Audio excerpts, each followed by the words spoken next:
Alright, you know what? I'm not even going to wait at all. I'm so not ready for this, but here we go.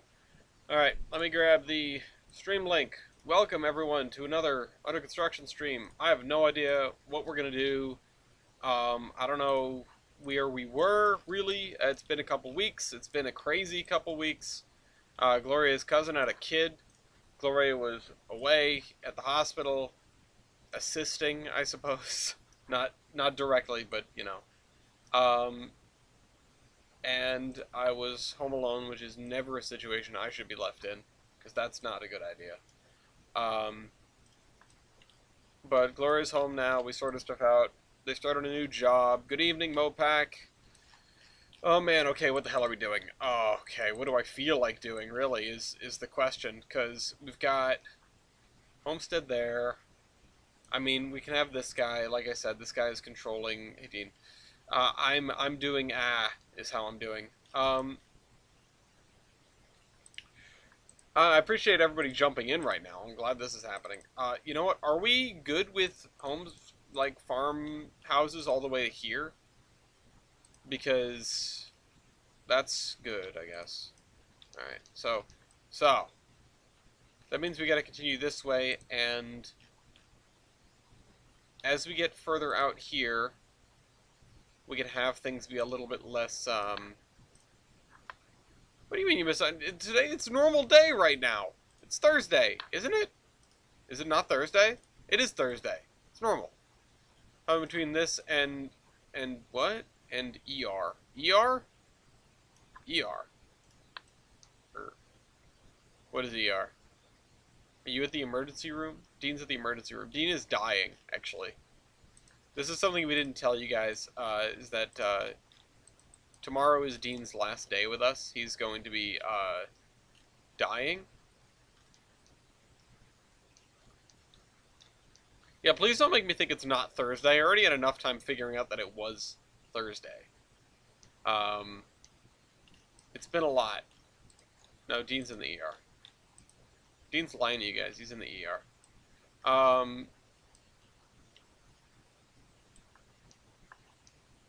We'll spread the Dean is dying myth, just like the 611's getting scrapped myth. Don't TJ me. Yeah, Dean has clinical ligma. He's dying from it. That's what it is. Okay, you know what? I should probably just switch to route layer and start drawing things, because, I mean, the only thing we can do is build. I mean, look at this. Look at this. Look, look, look, look, look. Look. Look how close we are. If we keep doing big fields like this, we're going to be at Pan Am in no time. It is Thursday, but last week I could have missed you seeing it was canceled. Well, last week, yeah, there was a... What was going on last week? Oh, yeah, I was sick. I'm still kind of 6. 6? I'm still kind of 7. That happens, like, all the time. First of all, rude. Second of all, yeah, I know. I try to do this on a regular schedule. I'm trying my damnedest over here, but, I am 6. Actually, it makes me think of, there was a red versus blue, like a PSA or like a short about Caboose visiting the campaign of Halo Reach and being asked, "Are you 6?" as in, "Are you Noble 6?" And point is, I'm 6 because he kept saying I'm way older than 6, so I said yes. So you know, I'm at least. It's sort of like how a 6-cylinder engine does have 4 cylinders. I'm just every age that leads up to now. Alright. I think we're going to keep fields in this direction. The only issue is that they don't align with the textures. Which is just more of an annoyance than anything, but it's kind of awkward, just the idea, the realism factor of, like, why would you be building a thing in this angle? Why would you be plowing at this angle if your field is built in the other, you know, slightly to the right? I know we've discussed, like, reasons for plowing in a certain direction. Usually it's whatever direction she's comfortable with. But you'd think it would line up with the end of with the edge of the field, at least sorta. Strasbourg is bringing back Canadian National Engine number. Like, really? Really? Source? Has anyone else heard this? Because that's thinking emoji. And they already have. They've got more engines than they know what to do with, so. Like, almost in a literal sense, they have more engines than they know what to do with. They have more engines on property than they know what to do with. Not to mention, like, ones that are actually, like, operable. What does that sound? So I wouldn't, I'm just going to give the boilerplate, don't believe everything you hear on the internet, including right here. Independently verify stuff. If there's a source for that, then that's great. Otherwise, I wouldn't, I'm not sure I would, don't fall for whoever told you that. 2506. 2500. That sound is Dean's death. Yeah. Oops. Man, 100 feet is a lot shorter than I thought it was. Yeah, I could make the furthest slope the lowest part of the field. This area is pretty, you know, level-ish, so just because an engineer told you it doesn't make it true. Yeah, including us, including myself. I am an engineer. I can tell you whatever. Hold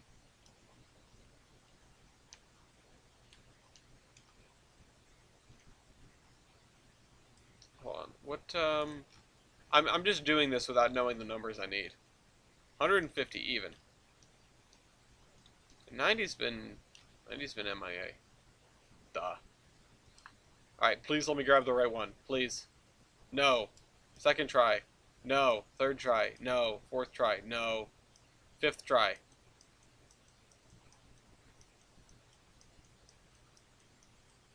Yay! Okay.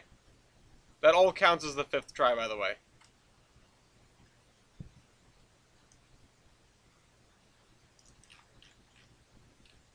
And this has got to cut off at what point?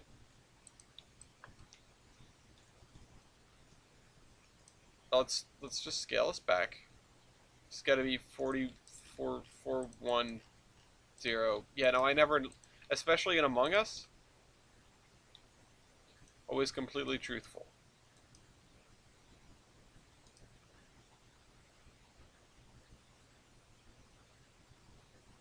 There we go.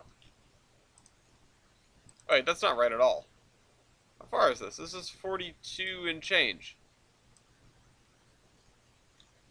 Wait, is this really 41? Oh, because the track is getting closer. I get it.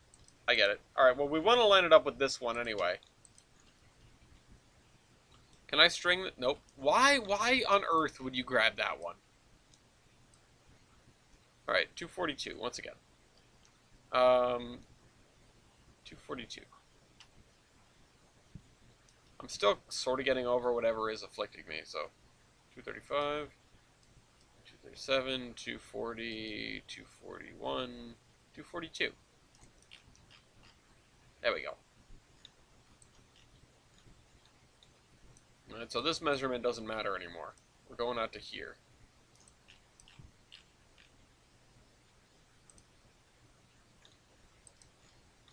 So that means we need to go up to here with this thing. Now, everyone is getting sick. I mean, it's that time of the year. Sorry. If you're not coming down with COVID for the whatever time, you probably are getting a cold or maybe getting the flu. I know a few people that caught a pretty nasty flu, and I know someone who got COVID. Well, I know two people that got COVID, but only one of them tested. So maybe it wasn't. Maybe the person maybe the second person who was sharing the house with the first person just magically didn't get COVID and got some other disease instead. Our doctor's got the Kufit, came into work anyway. That's mega sus. Pro tip, if you are sick, try to avoid, like, going places. That includes work. Even if it's not the Rona. Like, you know. We're never going to squash an endemic disease, but we can always make it a little bit more slow by, not infecting all the people around us. I feel like that is something that got, like, the don't come to work because you're sick Uh, I always thought it was like, yeah, don't come to work when you're sick, or don't go to school when you're sick or whatever, because you were sick, because like, you feel bad, so like take a day off. But no, it's obviously not, looking as an adult with my brain on, it's like, yeah, because you're going to get other people sick. Like, children, like, I'm just thinking about school, children just spreading disease like wildfire, because they're children and they're disgusting. And I mean, children are also a beautiful thing, but like, they do disgusting things. One of the most apt things I ever heard was that, oh, why are they keeping the kids home from school with corona? Whatever. Why can't we just like, have parents be responsible? It's because the children will treat it as a joke, always. Like, if adults are making a big deal out of something, if adults are like, oh, coronavirus, children will go running around licking their hands, yelling corona, and trying to touch each other, like, you know, cooties, but coughing cooties. Everyone I work with is currently sick, but every one of them goes into work. Yikes. Hey, that's not fun. Don't do that. Who pinged me? Why am I pinged? It's not even in our server. Last ping. Okay, I hope so. We're doing that when swine flu was a thing. Oh man, I hate it. Swine flu racked me out. I was the only person that I knew that got swine flu, and I didn't even know I had swine flu. It was awful. I mean, I've told that story a few times now, so I'm not going to retread it, but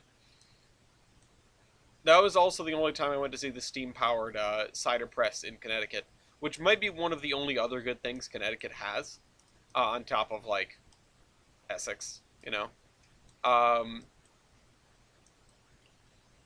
but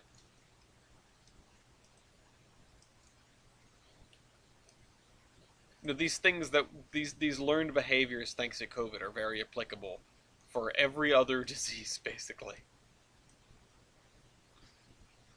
Uh, every other disease that we usually deal with on a daily basis. Like, obviously, it's not going to prevent you from getting, like, herpes, but uh, there are other things you can do to prevent that. I mean, you're not going to, like, get off the subway and suddenly well, probably not. Um, Oops, I grabbed the wrong thing. I remember getting swine flu when that was a thing, 0 to 10 experience. Yeah, yeah. We need a Yelp, but for diseases. I'll have to blow my nose. Alright, let's mark this edge out. That is a nice edge, but... Stomach flu sucks, yeah. I mean, I definitely can't think of any flu that doesn't suck.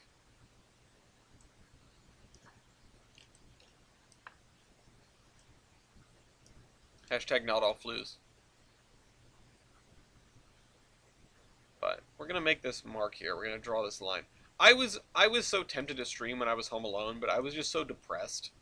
Uh, I was, there are a number of things going on, but mostly I was just like, oh man, Gloria's not here. I'm really sad. Yelp for Diseases is the CDC's website. Yes. Yeah, there you go.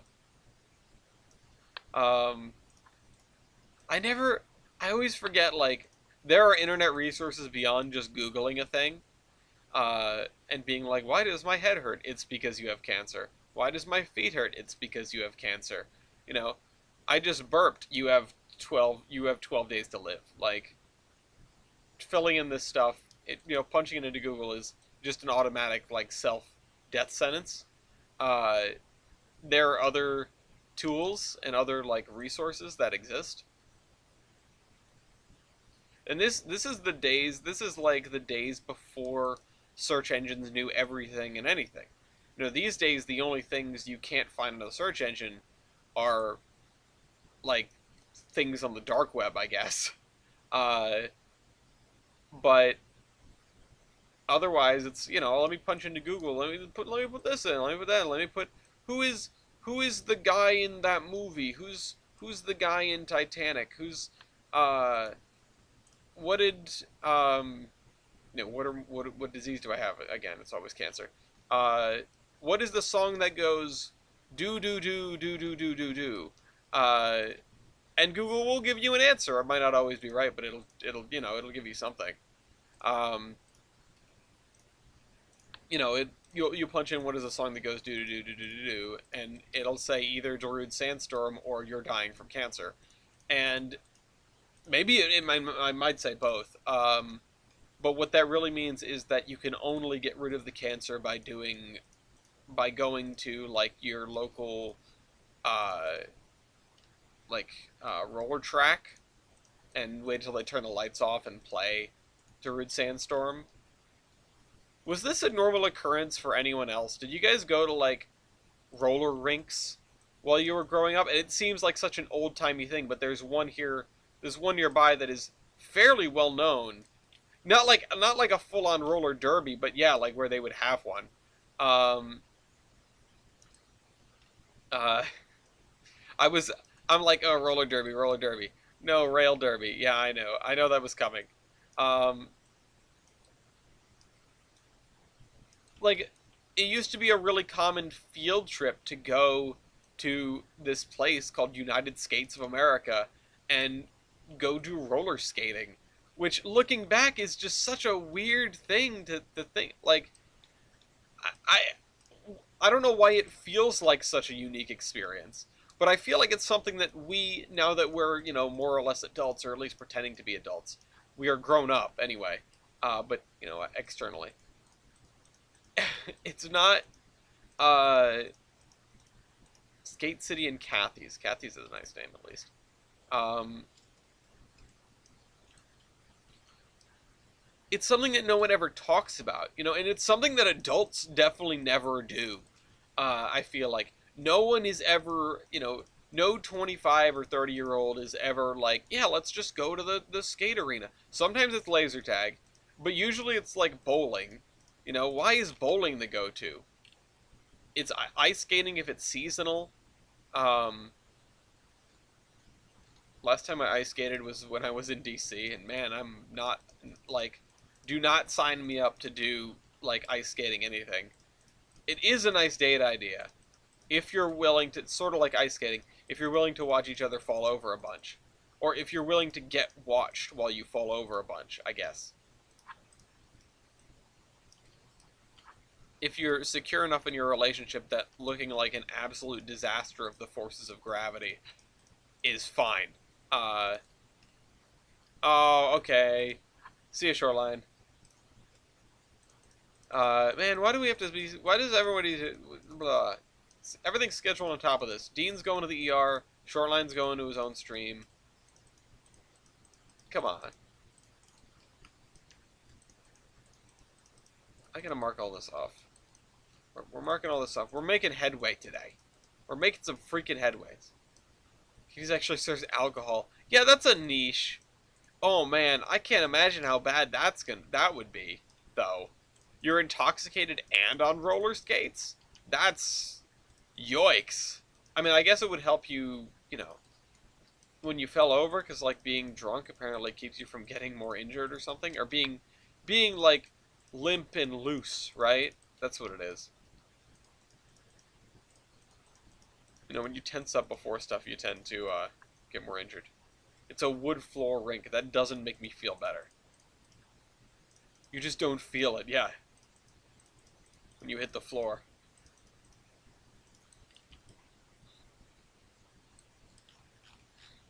A chaotic neutral thing to do is just handing out roller skates outside of a bar to the people that are coming out.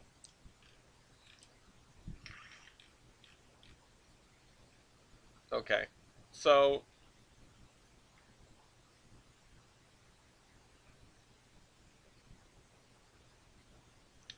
these have got to start being broken out a little bit better and sort of like step down, I guess, or maybe not, because the river's on this side, so the closest they're going to be able to get is over here. But also, the road is here, and we need to build this road in We need to do the street grid for Pan Am at some point. 1 second.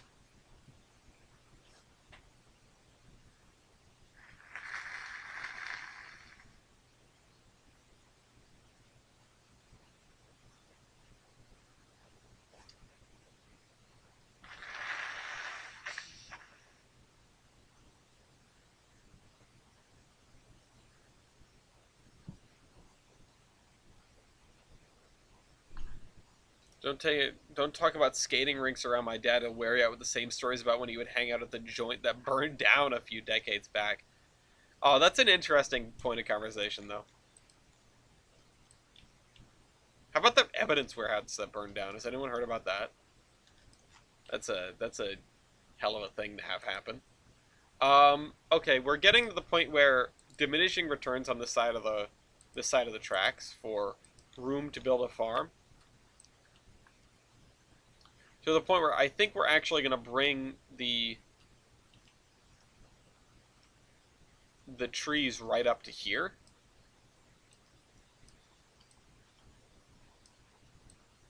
Also, this area, this is the mill. Oh, I should probably put down, let's see. Let's grab a railroad crossing sign. Road crossbuck.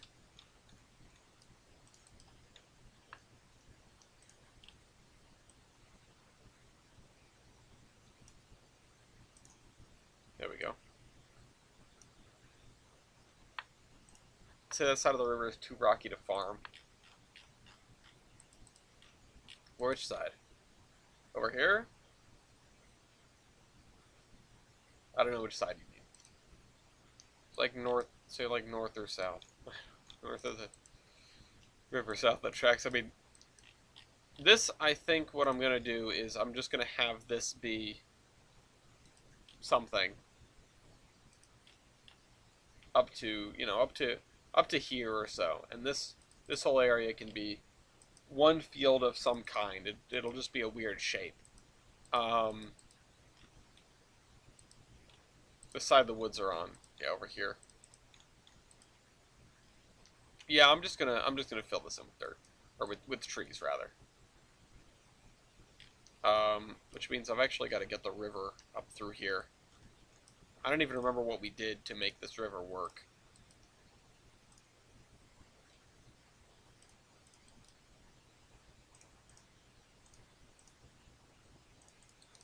We're going to have to lower it into the ground and then do some other stuff.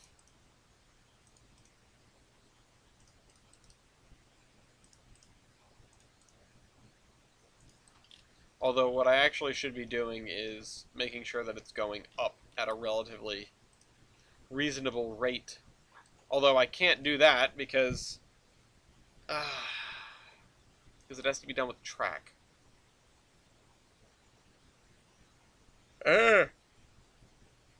Because I can't put a gradient on these splines. Okay, well. Hey Mew, how you doing? 4M standard bump. We're going to start here. And we're going to do more or less the same thing the river does. And it's not going to connect to the spline points, right? It's not going to try. It's not going to say you can't do that. Right? Please? And then we're going to go this way, and then we're going to go this way to the edge. And what I want to do... Oh, man. Today's been a lot. This week has been a lot. I mean, we haven't had under construction in a little while. I'm finally back here. Not mentally prepared. Let's look at this. Right after I saw you, when I got home, because for those who don't know, you came to visit me at the PN during our open house last weekend. Right after we saw each other, I got home, and then we had to run out the door because Gloria's cousin was having the baby. So, yeah. Let's see. Okay, if I want to do... Let's look at this. Let's just look at this. From here to here. And then let's look at that on the map. We need to turn on gradient. Map options, gradients. We're talking a 0.5 grade, which is actually exactly what I was thinking of doing. Oh, wait. It was already on, wasn't it? Oh, I'm so dumb. Okay. Hold on, get rid of that. Get rid of that. Get rid of that. There we go. Let's see it now. 0.27. Okay.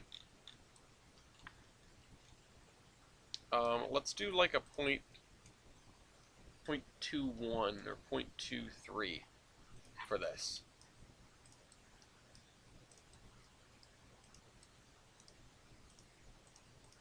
Oh, okay. This is not working. This way, and then this way, and that, that, that, that, that. Work, damn you. There we go. There we go. No, not as soon as we got decent signal. I had enough time to get home and start lighting a fire in the fire pit, and or in the fire pit, in the wood stove, and that was it. It was go time.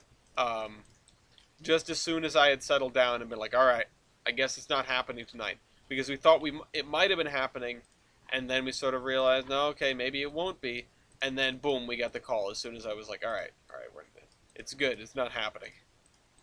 It was happening. It happened. And Gloria was there for 4 days, and like I said, I was left home alone. I was left to my own devices. I was very sad. Yeah, we have a wood stove. We actually just installed it. Don't tell my insurance company. Um, but yeah, yeah, I've been putting a wood stove on my porch, on my rebuilt porch. I mean, it's more of a sunroom than a porch, but it's a thing. Um,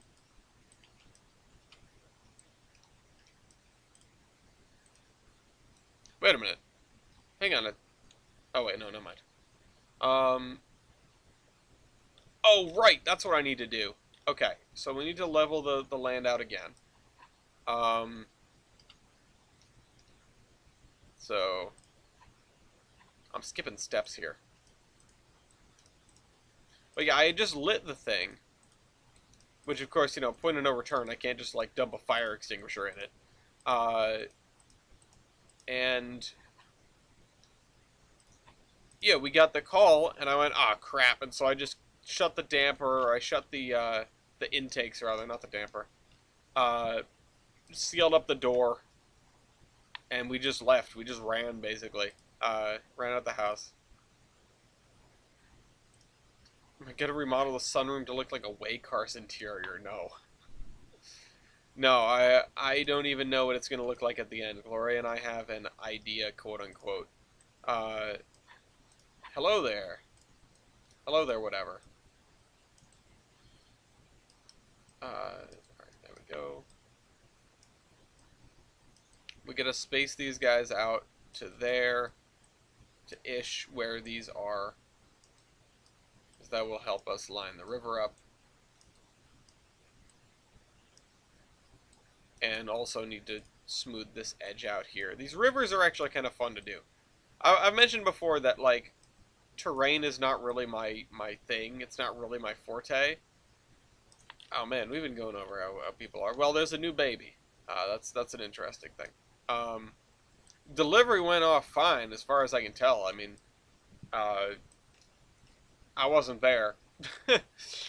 uh, I was sick-ish, and there's only so many people allowed in there. Well, I wasn't sick anymore, because I just went to the PN and everything. You saw me. I was a little bit stuffy, but uh, there's only so many people allowed in there, and you know what? I'm not sure I was ready to witness the miracle of life just yet. So I was like, all right, yeah, have fun, and then I took off and I went home and I went back to the stove, opened the doors, and it went from smoldering to in flame pretty quickly. But the wood is all kind of damp, so it wasn't it wasn't like a great and rambunctious fire, but it was something, you know. Um,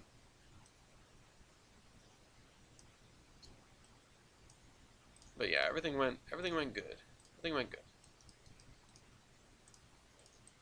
But Gloria started their new job today, and they are a little racked out in bed at current because their feet hurt terribly.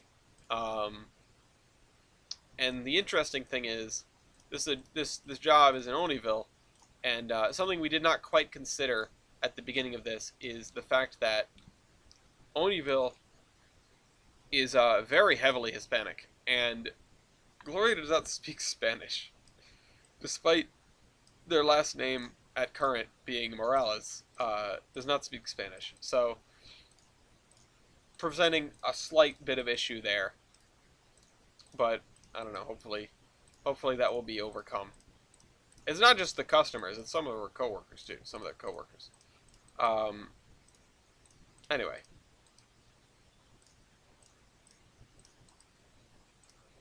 there. I'm willing water into existence.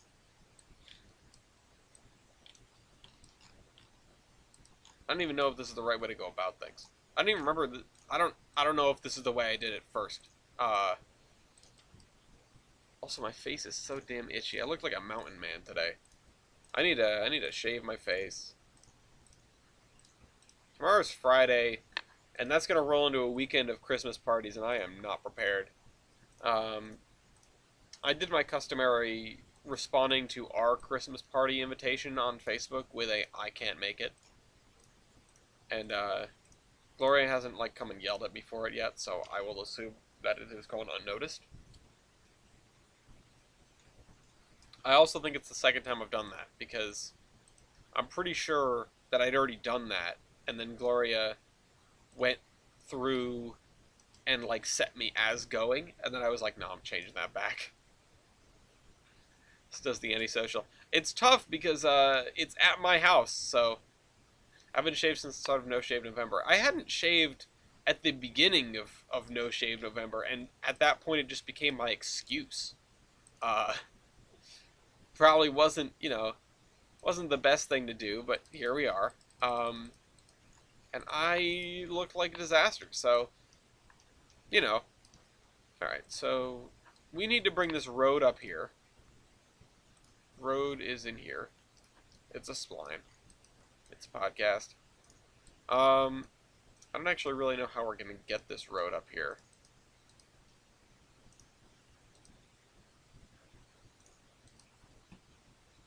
Because I've got to get it through this right here, and then around this, and then up to here, I guess. Whoops, I was holding control for that last one. I shouldn't have been.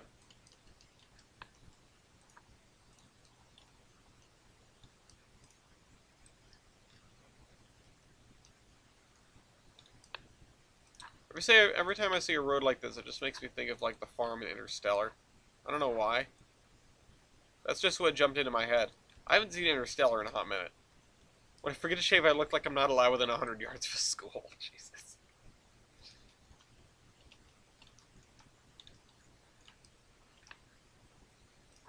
Alright, let's level this out, if at all possible. Okay, no, we're not doing that. Never mind. Oh, come on.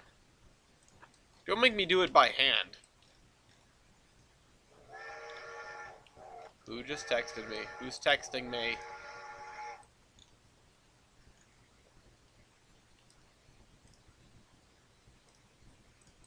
Unless... No. Who's texting me?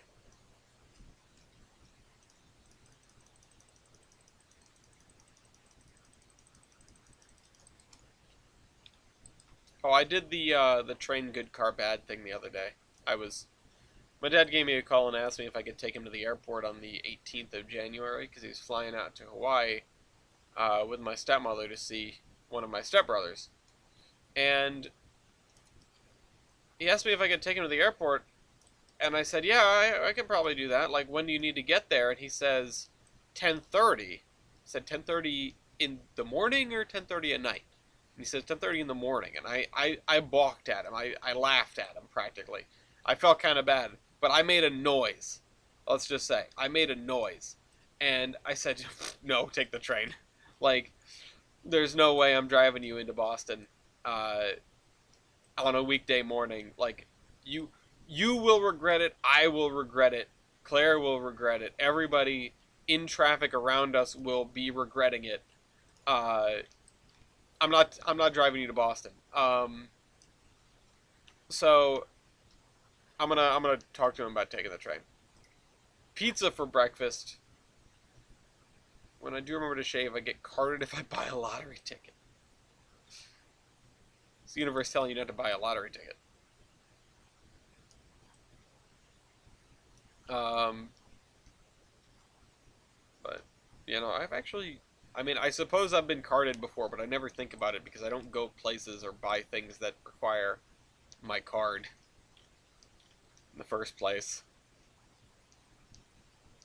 Although I used to be obsessed with Keno as a kid, and that's a gambling. No matter what you do, you get carded. Oof. Uh, I used to, yeah. My dad used to let me like decide on Keno, which it was always my idea to play it too, because I would just like stare at the odds and I'd stare at the thing, and I'd be like, all right, yeah, I can figure this out. I can figure out what's like not like gambler's fallacy, like I know what's coming next, but like what gives me the best odds? And I'm like sitting there and I'm thinking about it, and I'm looking at the back of the cards, and the back of the card does lay out the odds for you. And I don't know why I liked Keno so much when even at a young age I was just like, why would I gamble? But it was something different because I'm not, well, probably because it wasn't my money, first of all. But second of all, I'm not sure I ever really equated it to gambling until I got old enough to sort of really think about what I was doing. I was just really intrigued by the numbers and the game aspect of it. Like, I wanted to win to get the money back, I guess. But I think I just wanted to win for the sake of winning. Like, it wasn't, if I put money in, I might get money out. I'm getting to play a game. Uh, it doesn't help that, like, every restaurant under the sun has Keno. But, it's one of those things. If I went to a casino, which I've never been to a casino to gamble, I would probably just, like, play blackjack, because or poker, because that sounds interesting. That seems interesting, and I'm entertained by it in GTA, so I don't need to go to a casino and to spend real money. Yeah,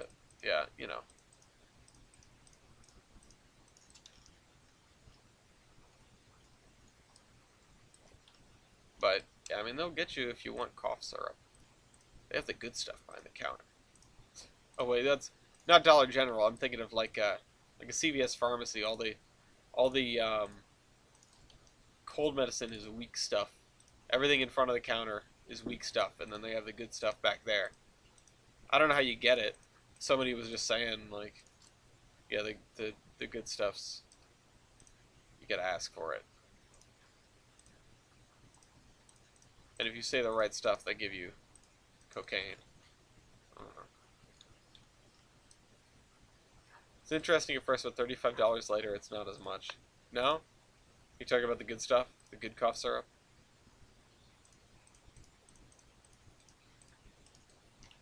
I was never much of a, like, I feel like I am, whatever the opposite of the placebo effect is, some stuff is used to make meth, yeah. Uh, oh, poker. Thought you were talking about cough medicine still. Yeah, I mean, I feel like casinos, that's why I wouldn't like play slots and stuff, because slots are like exclusively put money in and maybe get money out. And there's no, like, you don't have to put your head into it at all. It's not much of a game. It's sit here, pull lever, win nothing, put more money in, pull lever. Just the vicious cycle to keep people trapped in their chairs, like gambling addicts trapped in their chairs. Frankly, it's awful. Uh, and then on the flip side, um, you have the sort of like table games where you can actually think about stuff. Where you actually have a hand in your own destiny. And yes, the house always wins. Uh, you've got a less than 50% chance of taking your money home no matter what. But at least you have control over your own destiny a little bit. And at least you get, like, I don't want to call it, like, intellectual stimulus, but it's more than sit in the chair and pull lever. Uh, it's actually, you get to do something. No thoughts, head empty.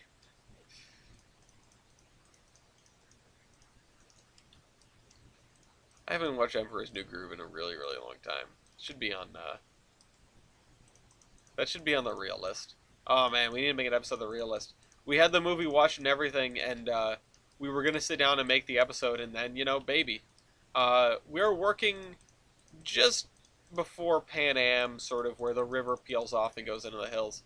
Um,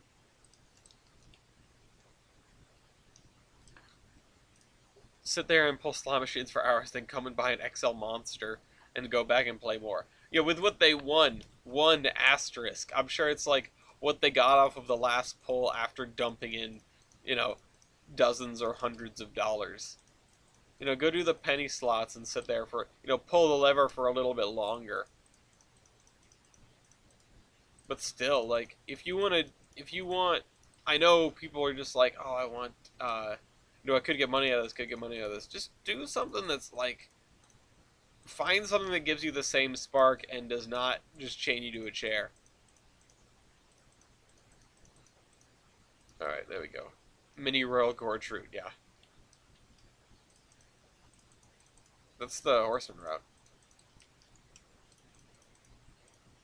I don't know if I have a... Well, I do have a place where I'm planning like a large gorge-ish thing. But not like Royal Gorge size. How come I'm addicted to locomotion again? Don't feel bad, I'm addicted to OpenTTD. It happens to the best of us. Ah, man. The server has been going pretty well. We're running into like the we're getting close to the 2000s. We're getting close to the bankruptcy point of everybody. We're maxed out on companies. Uh, it's I have a gajillion dollars. I have, as far as I can tell, the best operating ratio. Not the best operating profit, but close to. I was on top of the leaderboard for a very long time. And yeah, you totally should get it before the next server reset. Which is probably going to be, let's see. It's like 1985 right now, 1986. Actually, I think it rolled over to 87. Whatever. Point is, it's about 10 years a day, and it's going to end at 2050. So it's probably about, let's see. It's going to be like a week from today. It's going to be on the 22nd that it resets. I don't drive to even play my Switch this week. It's all about that spreadsheet, yeah. But I know I somehow suck at the game. I don't think anyone's gone bankrupt yet. You took over Ace's company, and I think you're still, heads above water. But, I managed to not do much in the way of PSR, but I feel like I am more PSR than a lot of other people. Because I'm not just running a zillion trains that are all waiting for full load and whatever. I do have a method to my madness. And trains that are running multiple commodities and running full in both directions, or I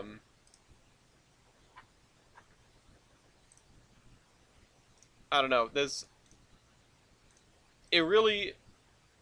I don't think anyone's tried like true PSR where you're legitimately scheduling your freight trains and stuff. But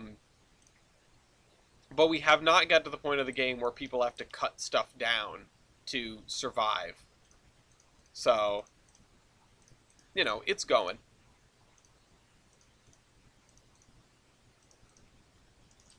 Definitely got a few things that I have to do that are not OpenTTD, though.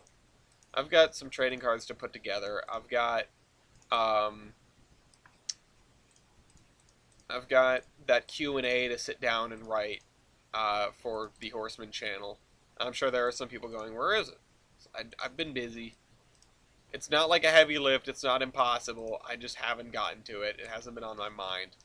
But I do want to sit down and do that. I just need TBA. And I need a working coal model. Still doesn't work.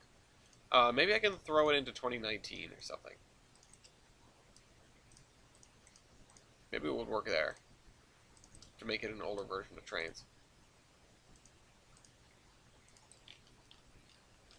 Yeah, we're making some changes when the server resets, but it's not going to be too different. In like 4 days, Yeah, 4 days. There's going to be a poll going up for the next map, because this map was the sort of Hudson and Connecticut, Berkshire, Hoosick area. Um, love it, by the way. It's my favorite chunk of Earth. Um, and I know of a working coal model I can see in the link on Discord if you like. I mean, I have coal models. If someone could just help me fix them. Uh, all the ones I had did work, and then I put them in, and they did not work. So I don't know what's going on with me. Um,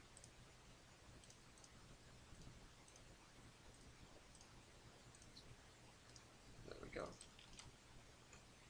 Need someone who actually knows their way around this stuff, which, Matt, I suppose you do.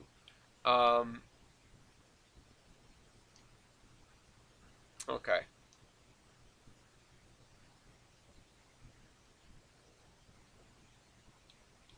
We had it bump away. I said I was going to put some trees here, I think. I wonder if the next map will be Ohio. Actually, I don't think there's going to be Ohio for OpenTTD. Well,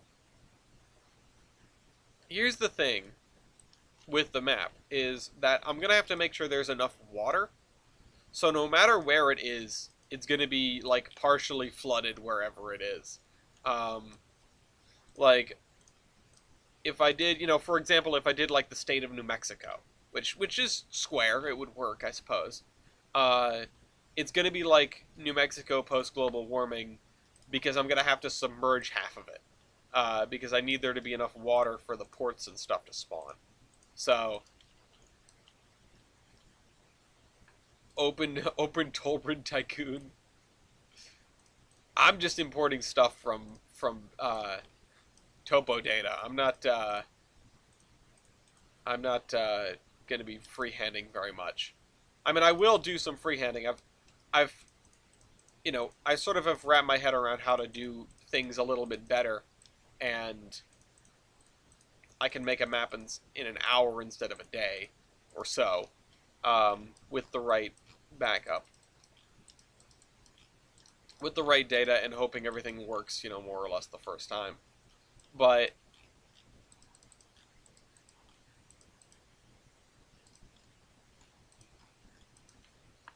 how about American states where there's water nearby? Yeah, I mean, yeah, the issue becomes scale a lot of the time. Because if I go too large, then the, like, actual terrain features, I guess, get too small. Like, large valleys that could otherwise be rivers, and the difference across, like, the entire thing. Because if one side of the map is higher than the other, then when I'm adding water, one side is going to just basically flood before the other side. Maine coast would be a good one. The thing with the Hudson and Connecticut area, especially at the scale I did it, is that you have these two bodies of water instead of just the one. If it's a thing where only one corner is flooded, or even if it's just one side is flooded, it doesn't give a ton of options, a ton of variation for where those ports can spawn, and those ports are kind of important uh, in Steel Town. Uh, there's there's um there's a thing that you can do. Well, there's a mod set, and there's a economic setting set, stuff like that I've been fiddling with, and I've nicknamed it Horseman Extreme, which, it's a much tougher preset. It uses the extreme industry system, which is way too busy for its own good, like way too complicated, and the yeah, it's really something. Um, but maybe stay with two large lakes in the north and a large river on the southern side. I wonder what you could be talking about there. Uh, but that's something that I've been sitting on, and I've just been playing myself because nobody wants to make it harder. Uh, and if ever, like, people lose interest in OpenTTD or etc., then maybe I'll bring that out as, like, okay, but now let's do it, but more difficult. This is for the people that really want to play more OpenTTD. Uh, I don't know if the OpenTDD server is going to be able to go around too many rotations before people get tired of it, but we'll have to see. Um, Point is, I've been, having that and tweaking it and adjusting it. Um, one of the biggest money makers is mail, because I turned it way up. I figured, you know what? Let's let's make, because everyone wants to do passenger trains. Nobody wants to do uh, mail trains. Let's do that. Let's make that really lucrative. Earn archipelago for that overseas railroad feel. I don't know if I want to challenge people in an archipelago, especially knowing how much bridges contribute to maintenance costs. Although, depending on how the companies make out, um, we'll have to see about maintenance costs. And the other thing is, I severely turned down, compared to last server, like the regular speed one, before we slowed things way down, I turned down the running cost at stations. So, when your train is sitting at a station waiting for full load, it's incurring you only 1/8 of what it would otherwise cost. Um, Archipelago with natural disasters turned on. Let's not turn on natural disasters. Um, but yeah, let's fill this in here. I only have like a tiny sip of water because I was just running around doing a million things before we we figured this out. There we go.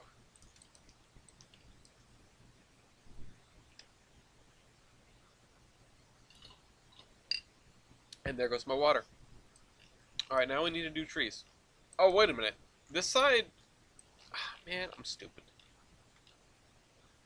I just did all that work. I just did all that work. All this... All that, those bushes that I just made. And I need to get rid of them. Because I need to come back to here. They can't go any further than here, or so.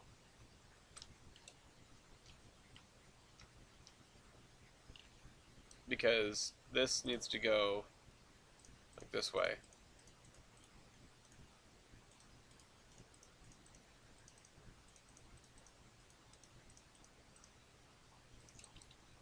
Alright. I was doing all that. I was totally wrapped up in it. I was... What? Hurricane Adolf. Jesus Christ. In seriousness, though, I don't think the natural disasters are... I'm pretty sure natural disasters are more subtle than that. It's like a UFO comes and steals one piece of your track. I don't know what other natural disasters there are. That's the only one that I'm aware of. Point is, it F's with you, which I don't really want to happen. And part of the reason I like the idea of the extreme mode is that it makes the beginning even slower. Which I know that, like, it was already kind of a slow start with the way things were in the current OpenTTD map, but it makes it so slow that you're gonna want to build something and then just let it go for a long time. You come on the server the first day just to establish a company and establish like 1 or 2 operations before you run out of money. And yeah, you could just sit there and wait for it to accumulate and build another small thing. But the options at the beginning of the game, because there are only so many industries, and the industry chains themselves are so long. God damn it! Don't do that. Um, that you're probably gonna, if there are 10 people, then each of them is going to snap up one of these good opportunities, and that's going to be it. Like, you just have to wait until like another industry opens, or you find something else, a diamond in the rough, or a town grows enough that you can start to run a train there or something. Um, Strangely, the blue eyes in Blondeville. Good God.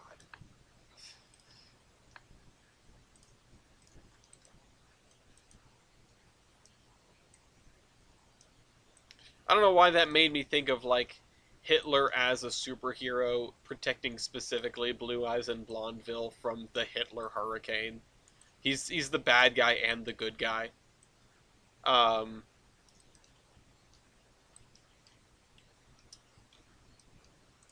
Superman, you mean that mild-mannered artist that hates Jews? He can't be Superman. He wears glasses.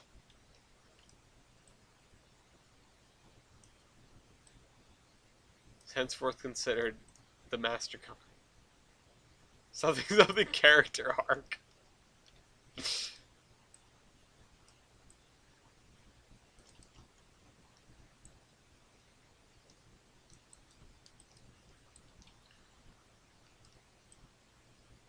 Is bad guy. It doesn't mean you are a bad guy. Let's not before anyone like quotes me, Hitler is not a good person. Just to establish that, throwing that out there, making sure that's clear. I don't think he was a good person. I don't think he would have saved the town from the hurricane. Um, Someone's maybe here. Today's stream defending Hitler. No! There is Superman wearing arm pants! Oh god. Alright, Godspeed. Godspeed, whatever. The armbands are how he controls the hurricane, clearly. Okay. I'm gonna need to go all the way to over here with the grass. And then this area needs to be some sort of field. Probably the same. Probably one field. Oh, once the server's reset. Well, you've got like a week to think on it. And there are going to be some changes. I've made note of that. They're all marked in the they're all marked in a pinned post in the OpenTTD thread. Planes are getting less expensive. Defending the scrapping of Sienna. Oh god.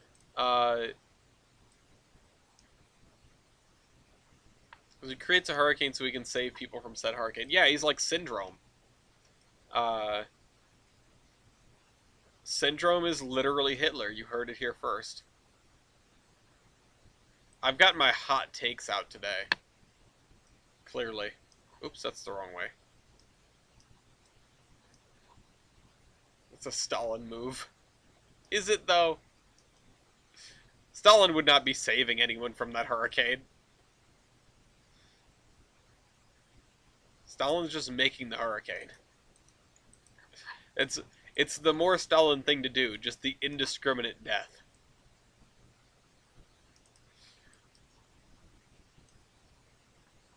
There we go. Or maybe that's the Mao thing to do.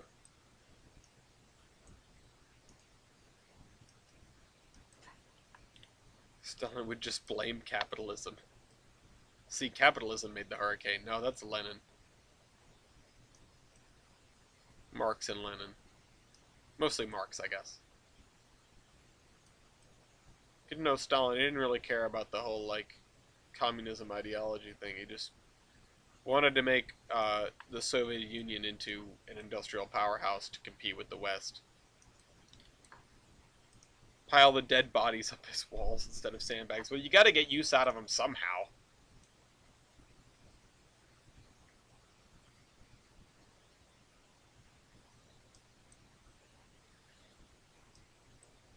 They're throwing bodies at the hurricane, but literally. Say there was no hurricane.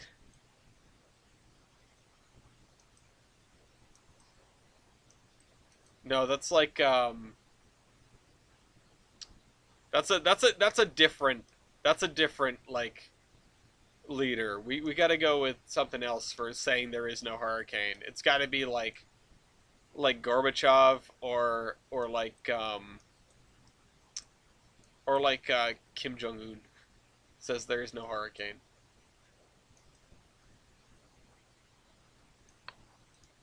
Super Dolph has competent evil police and calls it the final Super Adolf.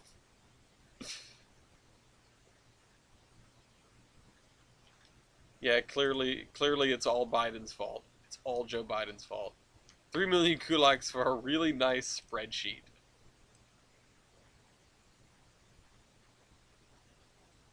Yeah, it's definitely who I'm thinking about when I think about the monsters in history. Definitely like Adolf, Stalin, Mao, Joe Biden. He's right there. Definitely.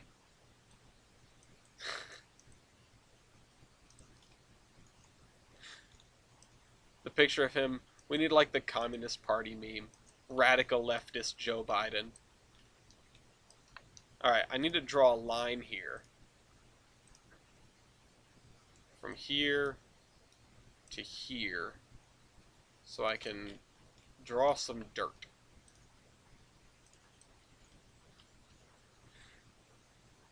Where's the good dirt? Give me the good dirt. That's you. Or wait, is it you? Yeah, this is the same dirt as this. I like this dirt. This is nice dirt.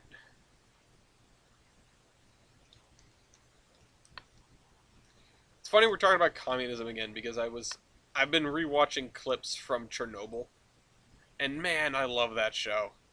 I mean, it did Dyatlov real dirty. If you guys know about like, you know, what the guy was like in real life and you know his actions etc. throughout the whole Chernobyl disaster, he was not just like FHR of cert. Uh, he was not the raving, you know, the insane. You didn't see graphite because it wasn't there. Uh, that he's pictured in a show, but the show needed like an antagonist, I guess. So the antagonist behind an exploding power plant and just general incompetence and uh, give me the good dirt.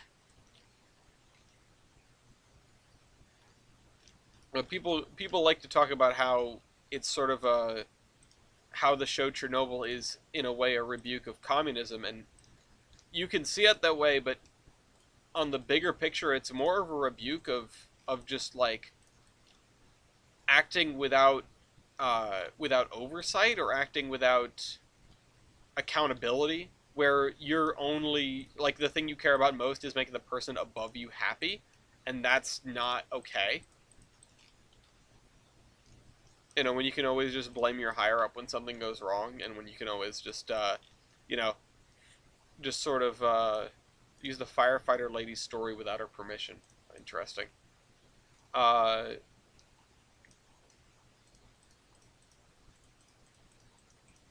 that's an interesting. That's sort of a dubious legal, not even like legal, but like question.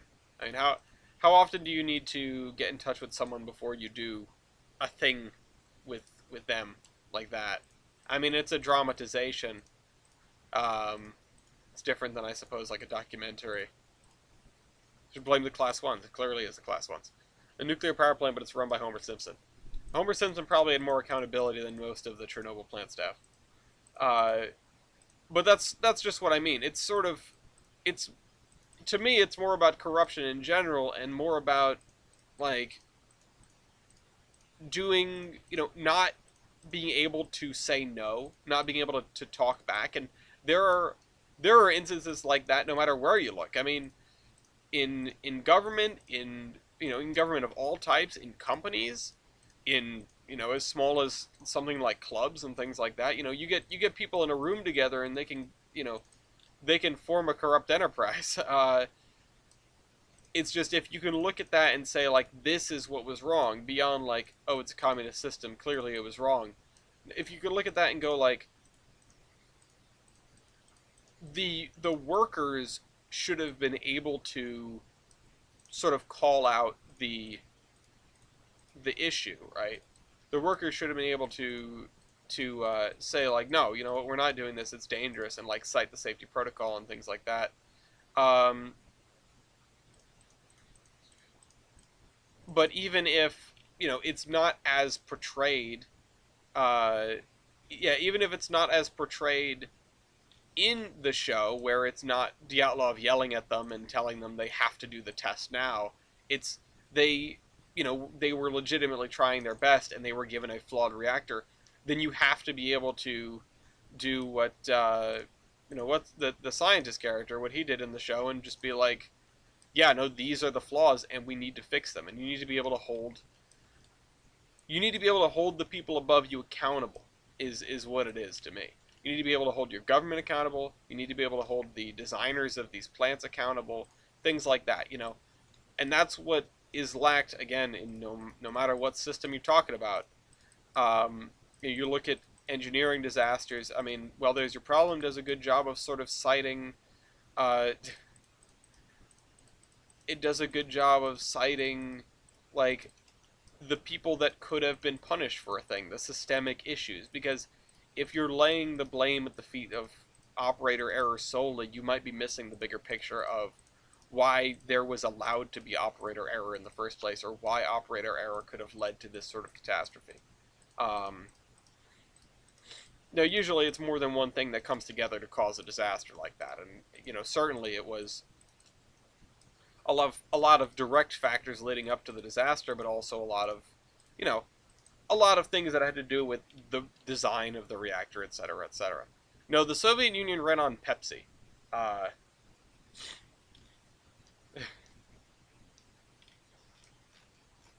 Anyway, okay, I can fill this in now. Fill this area in. Oh, this area needs to be trees.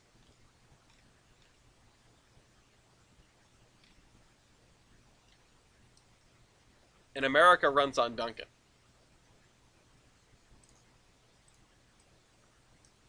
Pepsi with vodka. What is the name for that? There's got to be a name for that drink. I don't believe if there I don't believe for a second that there isn't. There's got to be a name for just Pepsi and vodka. And if it's not, it's got to be like the Moscow iced tea or something.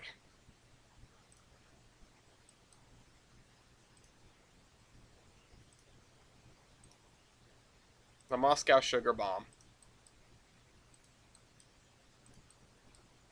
Because Pepsi is sugary. Spicy Pepsi. You sure I run on Mountain Dew? Gamer fuel. Alright, there we go. Now we just gotta trim the trees.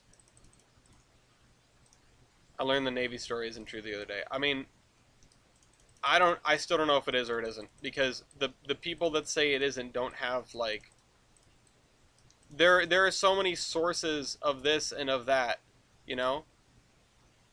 I was told once that it was not true, and I went looking for sources that it wasn't true, and the only video I found was unsourced. I still don't know what to think, what happened, what didn't. I've seen things that are allegedly photos of those ships in shipyard. I've looked through records of decommissioned Soviet ships, and there are, sort of departures at around the right times to coincide with the Pepsi Navy story. So, I don't know. I would like to believe that it happened, because it's more entertaining to me that way, and there's no consequence for me being wrong about that. And, like, I checked the flight logs, yeah. I hacked into the Russian database. Actually, it's a really fun database. Some of you here probably already know what a thermoradioisotope generator is. Which I'm not even sure I said that correctly, but it's the thing that makes electricity using the heat from decaying radioactive isotopes. If you've seen The Martian, or read The Martian, excellent either way, by the way, the thing he digs up and uses for heat, the thing he digs up from, well, I guess it was buried by the team, that's a thermoradioisotope generator. Now, they use those on Earth too. They're not exactly new technology, and the Soviets used them way back when, in the days before reliable GPS, or I guess in the days before public GPS. Um, Seen and read it, awesome. Um, yeah, it's one of those books you really can't put down. I love that book. I know some people say it's overrated. I love it. Um, the the Soviet Union wanted a way for ships to navigate the, I guess, the northerly passage. I'm not about to call it the Northwest Passage because I'm not Stan Rogers, but um, the northerly path, over the north of Russia. So basically, by the North Pole. They wanted shipping to be able to navigate that without incident, and so they needed lighthouses. But the issue with building lighthouses up at the top of the world is that, oh damn, it gets really cold up there. And having a lighthouse keeper up there for the one thing is a lot to ask. Now that the Soviet Union shied away from that kind of thing, but on the second point, if it's gonna have to be unoccupied for half the year, and it's going to be really rough to keep it supplied. So instead of just being like, yeah, okay, sucks to be you, this is your assignment, Godspeed, or not Godspeed because the Soviet Union was atheist, but uh, uh, you know, Lenin speed, like don't effing die. Um, that sort of thing led them to create a chain of nuclear powered lighthouses, which all would have excuse me, one of these radioisotope generators in them, so that they could be powered at all times.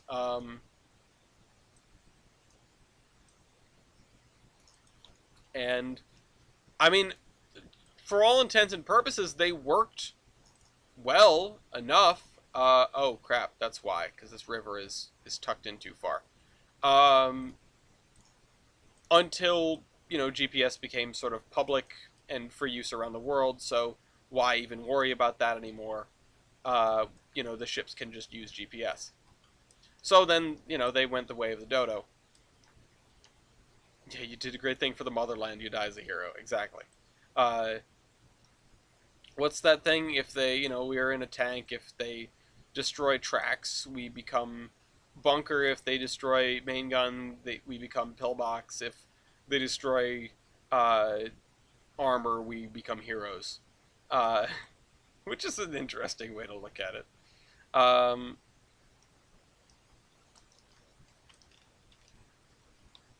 all right, there we go. That's a little bit better. It's a little bit more swollen looking. There we go. Um, there. I should have grabbed a frozen pizza. Pizza. Or like pierogies or something. I'm gonna get hungry again. I only had a little bit to eat today. Um, but yeah, sorry, what the hell was I saying? So they had a bunch of these thermoisotope generators, and I found a list of what became of all of them. Oh my god. Because the lighthouses were all abandoned, and they were supposed to clear out all of the, all of the generators, but they didn't. They left most of them in situ. Three of some of them were quote unquote accidentally dropped from helicopters into the Black Sea. Not, I think it was the Black Sea, not once but three separate times. Um, I don't know where they were going. The Black Sea is in the wrong direction, but point is, these things were not handled and disposed of properly. Uh, they were handled and disposed of exceptionally poorly. One of them was found stripped of all its cladding, just sitting at a bus stop. Uh, One of them was found in a junkyard, also stripped of all its cladding because it's valuable metal. Uh, just like emitting gargantuan amounts of radiation. I wonder if I have this saved. Hold on. Position of Soviet RTGs. Is this it? Is this the thing? No, this is a PDF. I thought this was a web page.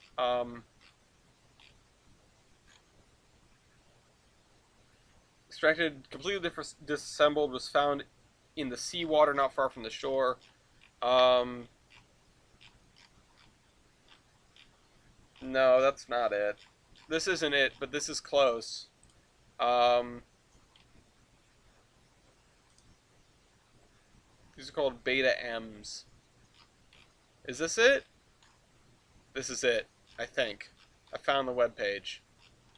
Types of RTGs. I thought there was a list. Sorry, I'm distracted now. Yeah, there we go. Here we go. Here we go. Let's do a little distraction. Come along. Come along with me. Accident involving RTGs in the USSR. Spent RTG was transported without a radiation-safe cask. Suffered severe damage in a traffic accident while en route to its installation site. Accident was kept under wraps. Damage was in 1997 uncovered by an inspection commission. So that was, 15 years apart or so.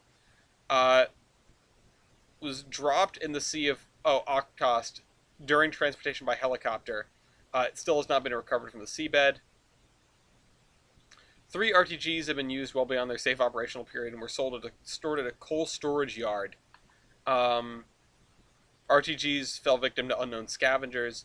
Another one dropped in the sea. Oops! This one was dug out.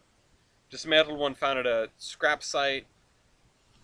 Found ravaged. Was found emitting 1,000 Rankine per hour of radiation at a bus stop. So, 3.8, not great, not terrible. 1,000. 3 radioisotope sources were stolen from lighthouses. 3 shepherds they found one in a forest. 8 were delivered. Delivered to Georgia. Okay, so those weren't just all found together. Archie was ravaged by non-ferrous metal scavengers. Another one, 1,000 per hour, found 200 meters on the Baltic Sea.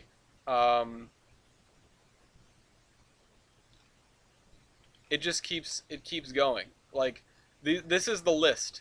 It's yikes. Reactor at a bus stop. Where it gonna go? Number of lost warheads at the U.S. I mean, to us probably. Maybe not to them. Anyway, back to Tolbrand. Oops, that's the wrong thing. Also, my eye is itchy. It's just dry in here. It's dry. Yeah, it's definitely the most Soviet thing you've heard all week. The disposition of the isotope generators. Honestly, I should bookmark that page because I come back to it alarmingly often. There was something that, well, I bookmarked the thing for the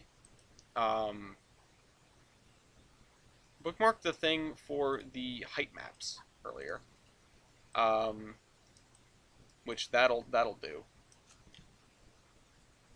We're gonna have to come through and regrass this area in the river in a little bit. Oh man, I love it when you're done with an area and looking back, it all comes together. When you're doing something like this, you don't really look at the bigger picture. But I cannot wait to look at the bigger picture. We'll need to finish this, and then just do like one more field over here. Dean has been treated for ligma. Oh, I think somebody's awake.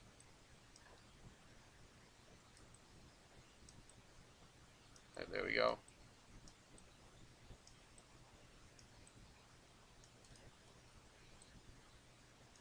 Hi, baby. My love. Did you take a nap? No? It's cute. You set an alarm, but you didn't take a nap.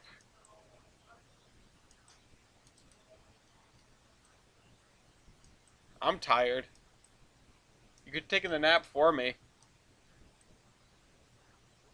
We should have got that frozen pizza. I regret not getting the frozen pizza. We don't have any leftovers from yesterday. I'm hungry again. What am I doing? I was just like, nah, I'm full now. After having eaten a sandwich.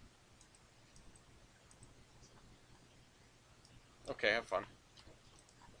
Which means I might have to disappear here in a minute. Because I decided not to get the easy food option, because I'm stupid.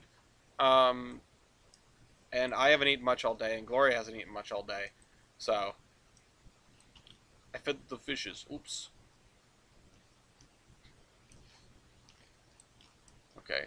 Let's see. We can go all the way up to here. Do I want to make this a retaining wall? It's a little bit low, but I can probably do it. It'll probably look good like that.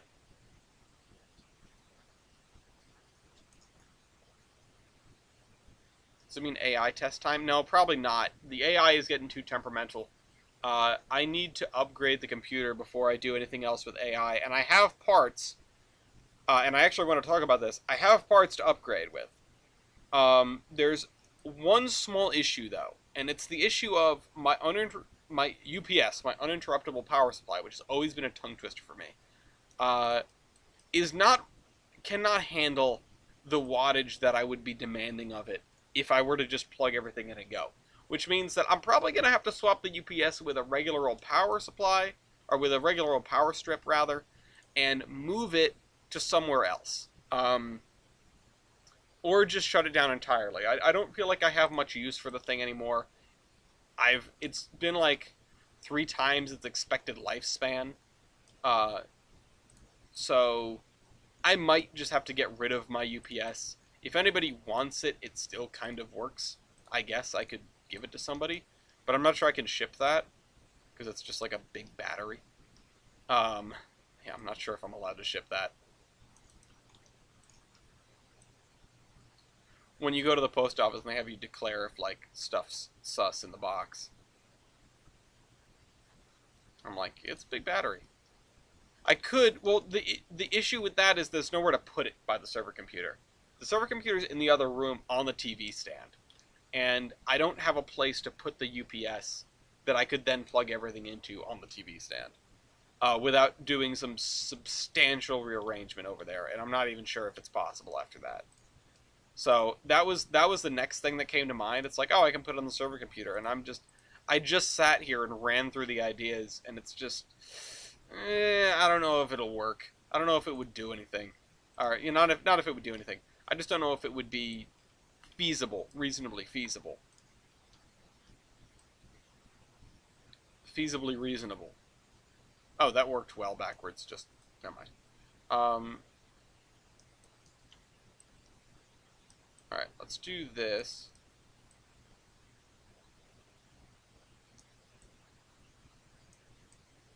But yeah, I already sort of pushed the thing to its limit with regard to how much wattage I'm demanding of it. And when the power goes out, I have feasibly reasonable. There we go. Hi, MK.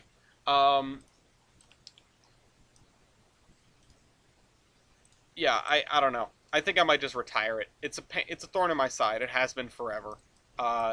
Because the battery, when it starts to get even a little bit old, it doesn't pass the self-test, and I have to reset it myself. It's not doing what I always wanted it to do anymore. It's just not that good anymore. So it might have to get retired, or at least just stuck in the basement. Excuse me, until I have something that really demands it and the room for it. The other thing is, I could always just pivot it to running just the Wi-Fi. No, nothing goes to the junkyard. Where I could just, like, replug stuff. But I don't know if that's worth it.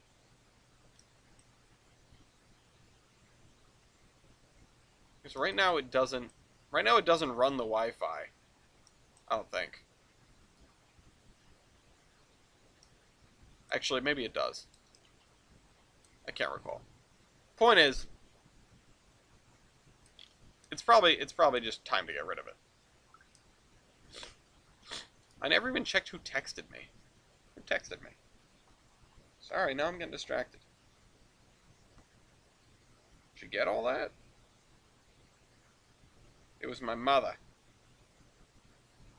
BB, we have a Rick and Morty.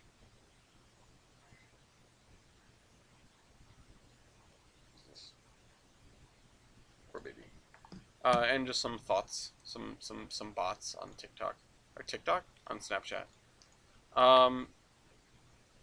Now I have my phone next to my microphone, and that never goes wrong when someone texts me.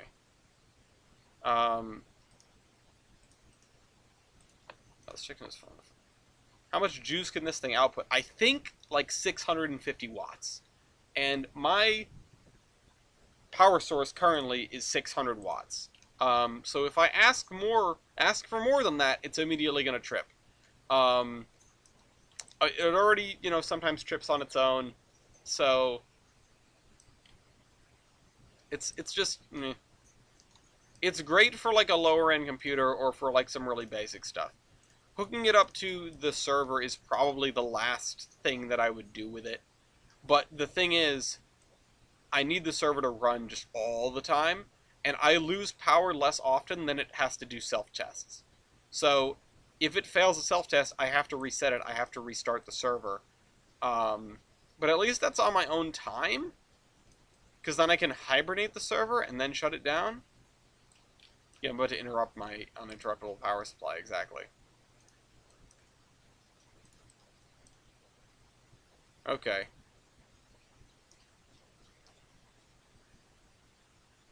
I need to not make a mess, but I need to do this side. Wait, why am I using that? That's the wrong texture. Give me this. It's like, that's too bright. I don't know, what time is it? It is almost 9. Actually, it's just past 9. My bad. Eastern time, which means we're about an hour from being done with this. And if I can finish this area in an hour, I mean, this field probably notwithstanding, but I don't know, just this area. I mean, even just to right here might be doable if I shut the hell up and get to work.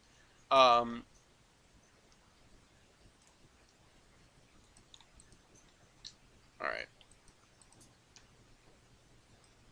There.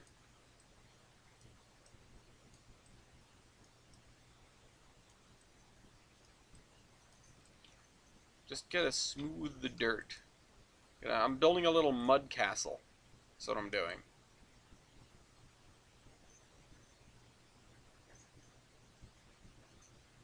There we go.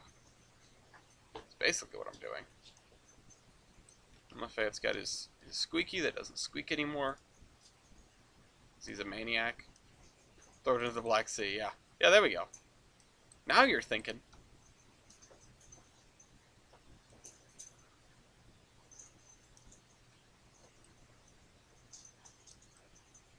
Now you're thinking with Soviet. You're thinking with comrades. Alright. This is, I think, the best camera angle for me to do this. It's kind of a pain. I just need to make sure I'm not going too far into the woods with it. But, honestly, if there isn't that much of it left... Yeah, if there isn't that much of it left when you come through and do the ballast, it's not the end of the world. Let's get up as far as... No, let's go all the way to the bridge with this. Unless there's another place we need to do copy-pasting along here, which... There might be one more, right? Or... Yeah, right here. We need to put trees here. Hold on. Hang on. We're gonna need to delete a lot of trees after this.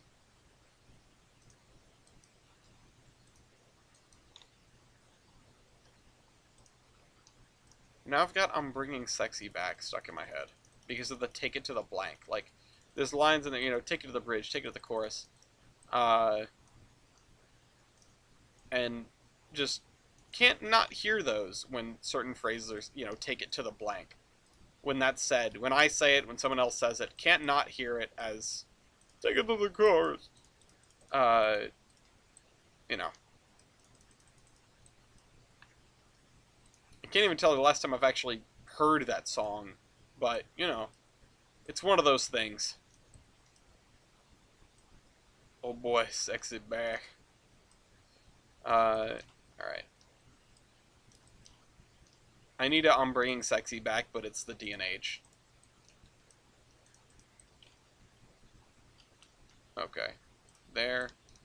We've trimmed these trees. Yep. Yep. Welcome to the party. Stuck in your head. Stuck in my head.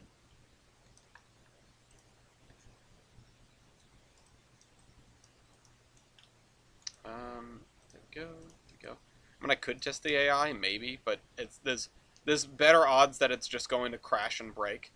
Than that it's going to like get to a part where I'm curious about.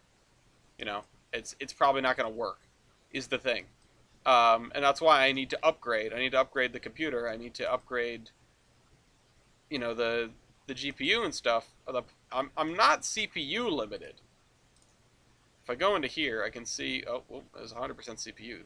But that's not where I'm hung up. I'm hung up on my GPU. GPU is usage very high. Oh wait, that's power usage. But, you know, if I go, let's go over here.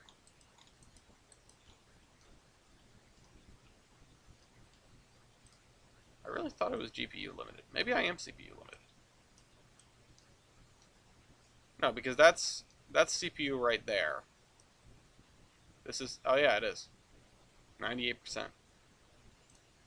No, it's only 69%. I don't know what exactly is holding me up. I thought it was my GPU. It might be my CPU. But my CPU is pretty good. I mean, it's the best one I have, so I can't demand more of it. But it might be nice to get a better GPU in here. Oh, if anyone's getting rid of their CPU. I think Heis was. Heis offered me something. Might just have to go get it. I'm bringing Camel back. That's fantastic.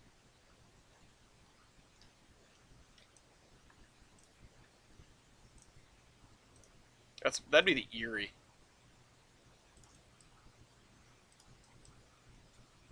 The Erie had that giant, like, Camelback Malay thing, right? These mother hovers don't know how to act. Oh, you guys are doing great. Keep it going. You don't have to keep it going. No pressure.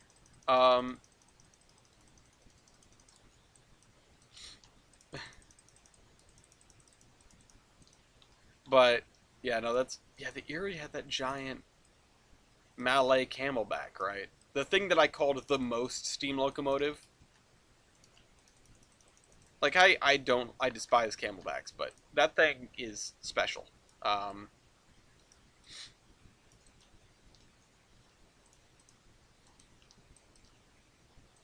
multiple levels. Actually, I think I used that thing on, it's the Angus, isn't it? Is it the 0880?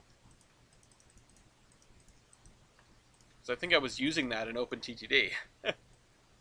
Those things are pretty good engines. I mean, no, I do not mean the triplex. I do not. Triplex trading cards soon TM. Probably not soon TM though. There we go. There we go. Thinking of parody version of Sexy Back. I'm pretty sure we're on the same page as the rest of the people here.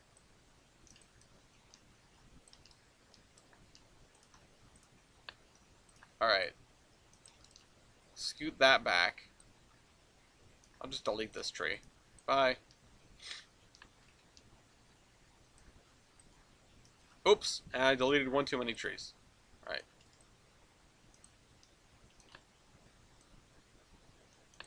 Okay.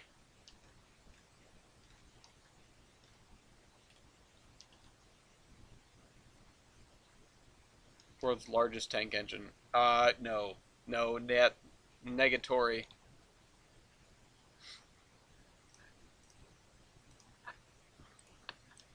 bringing Camelback. These motherfuckers don't know how to act. That's it. That's good. We got it. Put a tree in the bush. And then... Let's see. I do need to do dirt along this edge, right? Or I could always do the dirt first, or like just like do this whole thing as dirt and then go over it again with the gravel, because that would hit both sides. Or I could make the thing wide enough to hit both sides, maybe.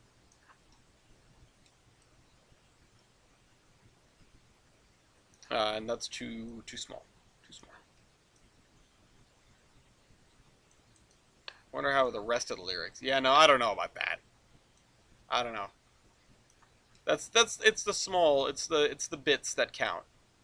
It's the chorus that counts. And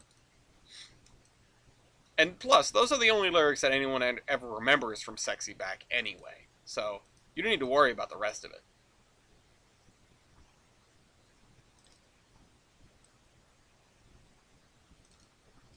Alright, let's put this in here. Got 45 minutes, unless I get distracted. Unless Gloria calls me away. Unless you listen to the whole song. I mean, you could. I'm not saying that no one could remember all the lyrics. I'm just saying that nobody ever cares that much. Oh, should I make I should make this a whole thing. Actually, no, I'm going to leave it the way it is. I think it looks better as not, I think it looks better as not, sort of causeway looking thing. Retaining wall. I'm going to leave it the way it is.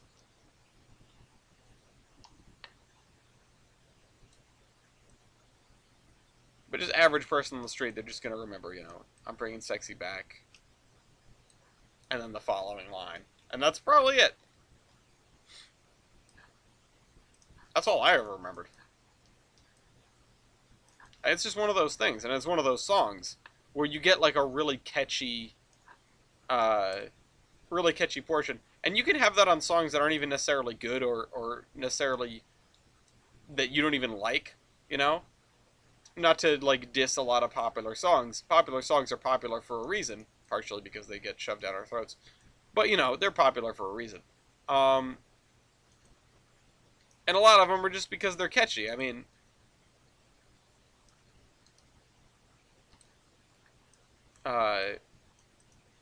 what sticks in your head? What's a song that you know, but you know like unwillingly, you know, that you've picked up places. A song that you probably would never sit down and listen to on your own, but you still know. I'll raise my hand and say WAP. Have not chosen to listen to that song, but I've heard it plenty. But also, you know, some of the other Snake Farm. Oh, be honest, Dean, you've listened to that on your own. You've gone out and looked that up.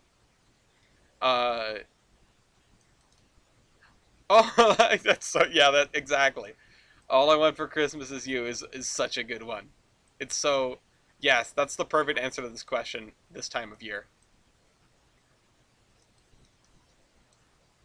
I'm thinking like Bad Guy, which I know the original and the parody. The parody's a lot of fun. Bob the Builder Mama #5, yes.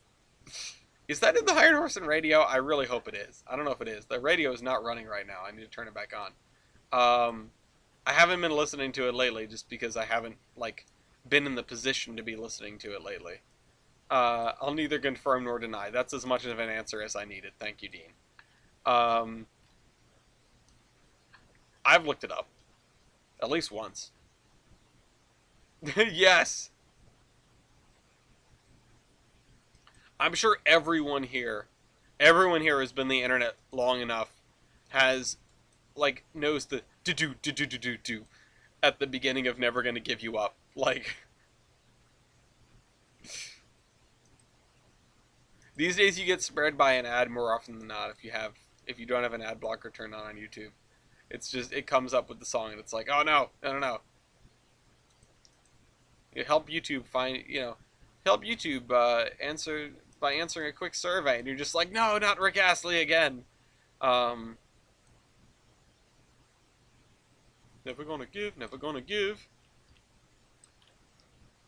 She's Got Away with Words by Blake Shelton was unwillingly engraved into my brain by the country radio station. Oh, there are so many of those. There's so many of those I can think of. Uh, yeah, no, that's why. Okay, whatever. You are totally right. That Never Gonna Give You Up is genuinely a good song. It's just meme. It's just it can like you can't listen to it seriously anymore.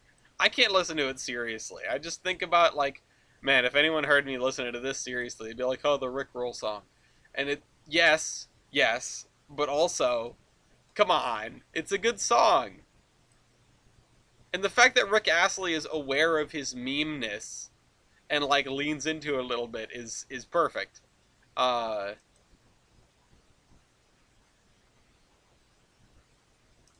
you know, I cannot stand the song, but I still know it word for word. Well, she's got away with words. Uh,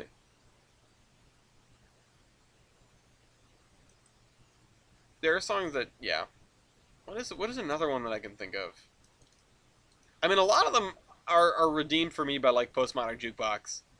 A lot of modern songs that I would not listen to on their own otherwise. But then some of them are like I hear them and then I go, well, what's the actual song? And then I listen to that and I go, oh, like that's not bad. I'm not opposed to that. Like oh, what is it? What is it?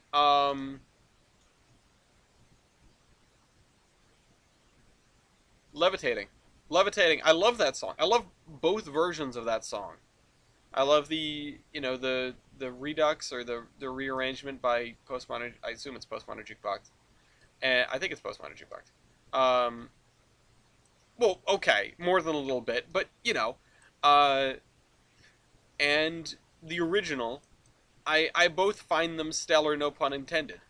Um, Other songs such as from Rick, I see. I know nothing else of Rick Astley's, but hi, hi, hello, come here. No, he doesn't. You don't want to be picked up? What? Come here. Come here. Come say hi. Ah, hey, good boy. What were you doing? Were you rabble rousing? Were you causing chaos? You got good. No, whoa, he's squirmy. All right, are you gonna stay here while I finish? While I finish under construction? You gonna stay with me? Oh, he's a good boy. All right, I'm gonna put you on the couch though. 1, 2, 3. And then he's gonna get down, and then he's gonna go back to bugging somebody else, or he's gonna sit underneath my legs, which is a great spot for him to be in because that means I kick him by accident, which is exactly what he wants.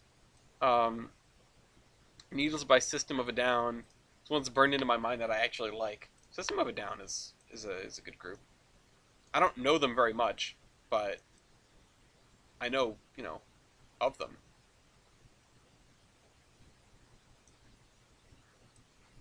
All right, let me.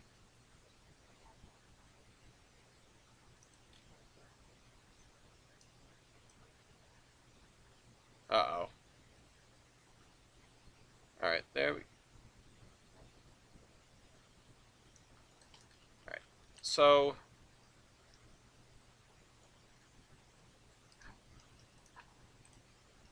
Gloria's explaining twins to somebody. There we go. Let's just try to fill this in with something. Now, you know what? We've got to do that as dirt. We've got to do this as dirt. It's not gonna look good otherwise.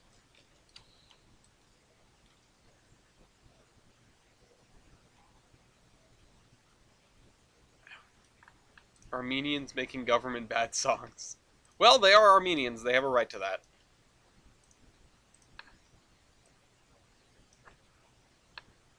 Alright, there we go. Can we get this done in another 40, 45 minutes? It's more like 35 minutes now. But point is, don't have a ton of time to get this to a state. This is like the end, towards the end of your favorite competition show. Did anybody else watch Junkyard Wars growing up?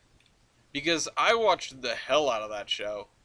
I hope I just did a core memory unlocked for some people that haven't thought about that in a long time. But Junkyard Wars, man, what a cool show. You know, it was probably scripted as all hell. Because, you know, you're not going to just find some of that stuff. But it was cool. It was very entertaining. You know, you watch it for the spectacle. It was pretty meh. Oh, man, I love Junkyard Wars. Watch BattleBots. Did remind me of Storage Wars. Very, very different show. Very different. But that is another interesting show. Which, again, you have to wonder if any of that is scripted. Some of the stuff I can believe, but I actually haven't watched Storage Wars. I'm just saying, like, in a general sense, these kinds of shows, there is a lot of opportunity for stuff to be... I mean, stuff is definitely edited and cut in a way that makes it interesting, that makes it more engaging to the viewer. I'm sure TJ has a thing or two to say about this. You know, but from that to, like, you know, planting expensive stuff in a storage area, I don't necessarily think that happened, but there's room for it, is what I'm saying. But at the end of the day, what does it really matter as long as you're entertained by the show? You know? They're not presenting this as, like, a factual account. This is not a documentary. It's Storage Wars, you know? I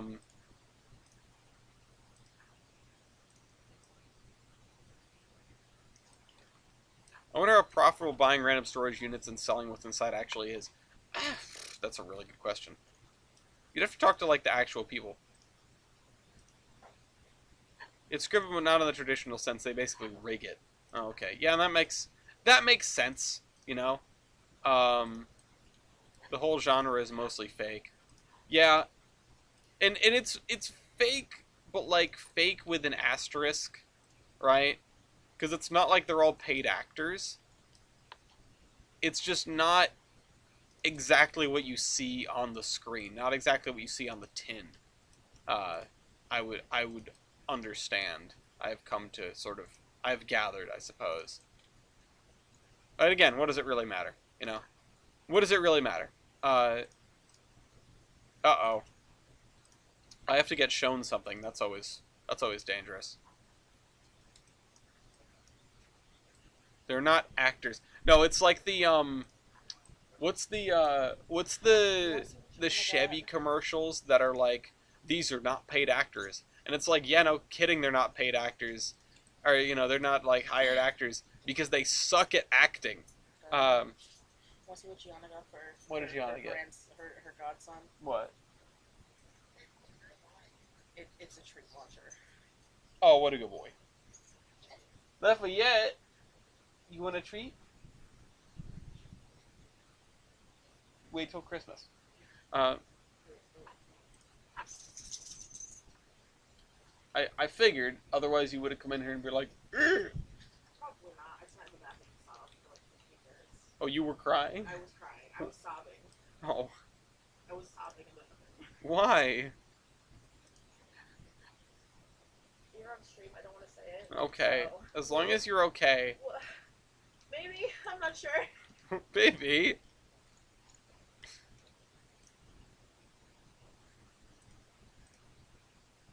I wasn't sure if Gloria was crying or what. I don't know what was going on in there. It was a rough time in the bathroom, apparently. Okay, alright.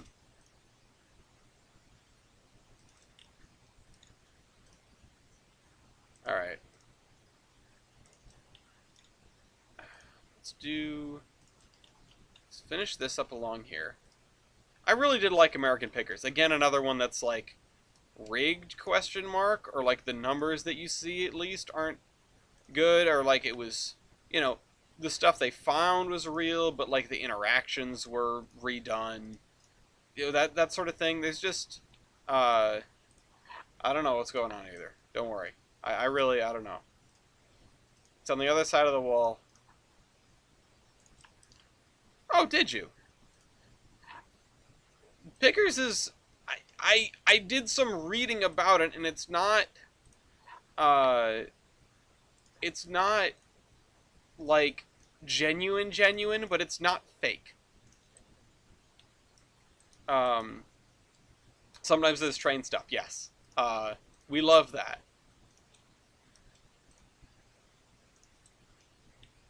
The stuff is real, but the way the show frames it is made up. I know it's cool stuff that they figured out how to make a show about. You know, I feel like if it wasn't that way, there'd be a lot of just boring. You know, if they didn't sort of pre-plan these situations as best they could, you'd have. Well, let's take it like this. I short line. Um, a hard iced tea campaign was at a local liquor store. It's yeah, produce is the right word.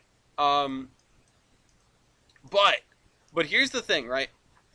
This is why they do that. And obviously, again, we have like someone in industry here who can totally override me. But you think of it like if anyone here has ever like watched ghost shows in general, and then watched Achievement Haunter specifically, which is or just Haunter, which is a ghost hunting show asterisk. Well, I mean, it really is a ghost hunting show in the purest sense of the word. Uh, that the Achievement Hunters made, and it's a really cool show. I'm not really a ghost show a ghost show guy rather. Um, I'm not like big into ghosts. I'm not sure if I believe in ghosts. I know that I ain't afraid of no ghost. Um, but point is, I feel like if ghosts were, certifiably, undeniably real, there'd be a lot more hard evidence about them, and someone probably would have made a business out of coming to, more of a business than there is right now. Uh, Now, Ghost Adventures, there's a raw and cut unscripted television right there.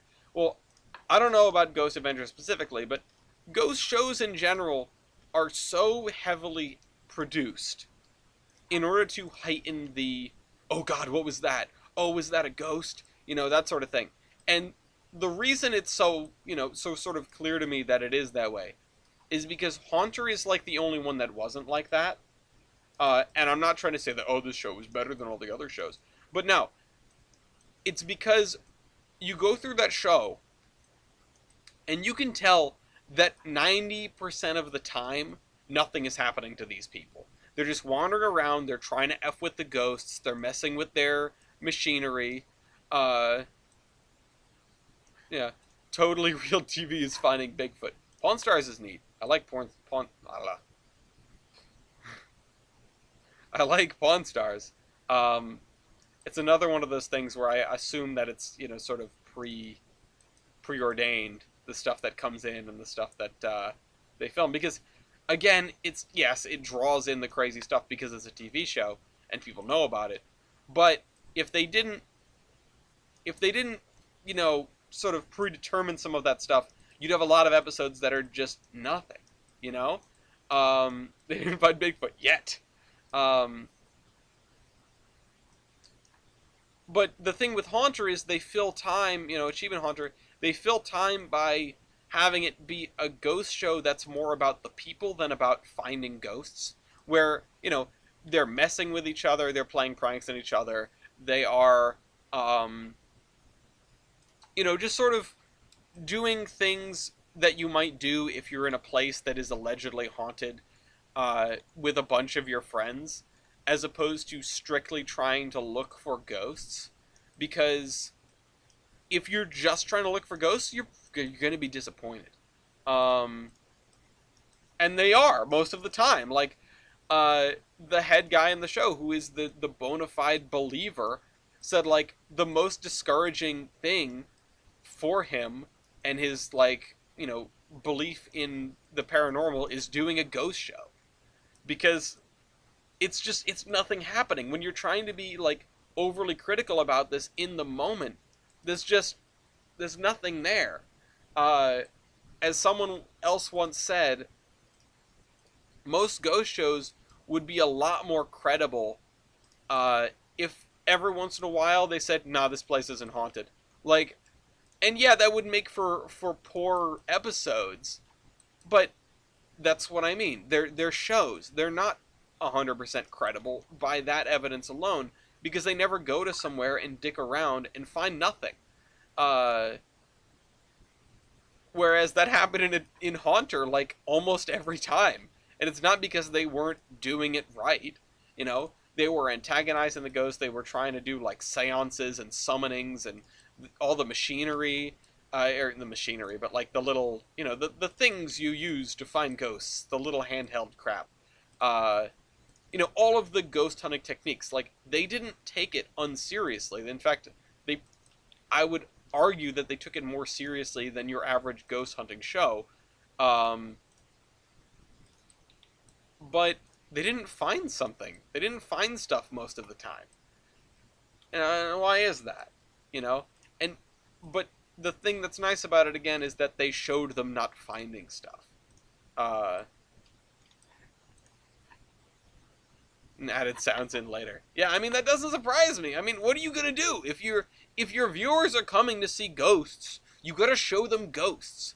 At least with Achievement Haunter, it was the viewers were coming not necessarily because it was a ghost show, but because the people in it were funny, and the people in it were messing with each other and doing stuff, and you know, you know, it was I've basically stopped watching if the Beats crew can use their dredges anymore. Is that on Gold Rush? Uh, that's one of those like History Channel shows that I've always looked at and gone like, what is this? What are these people doing? You know, um, I mean, I used to watch the hell out of Deadliest Catch when I was younger. That's a fun show. Also, probably heavily produced, but uh, There's one thing that for sure isn't, and I got a lot of you guys probably know. Uh,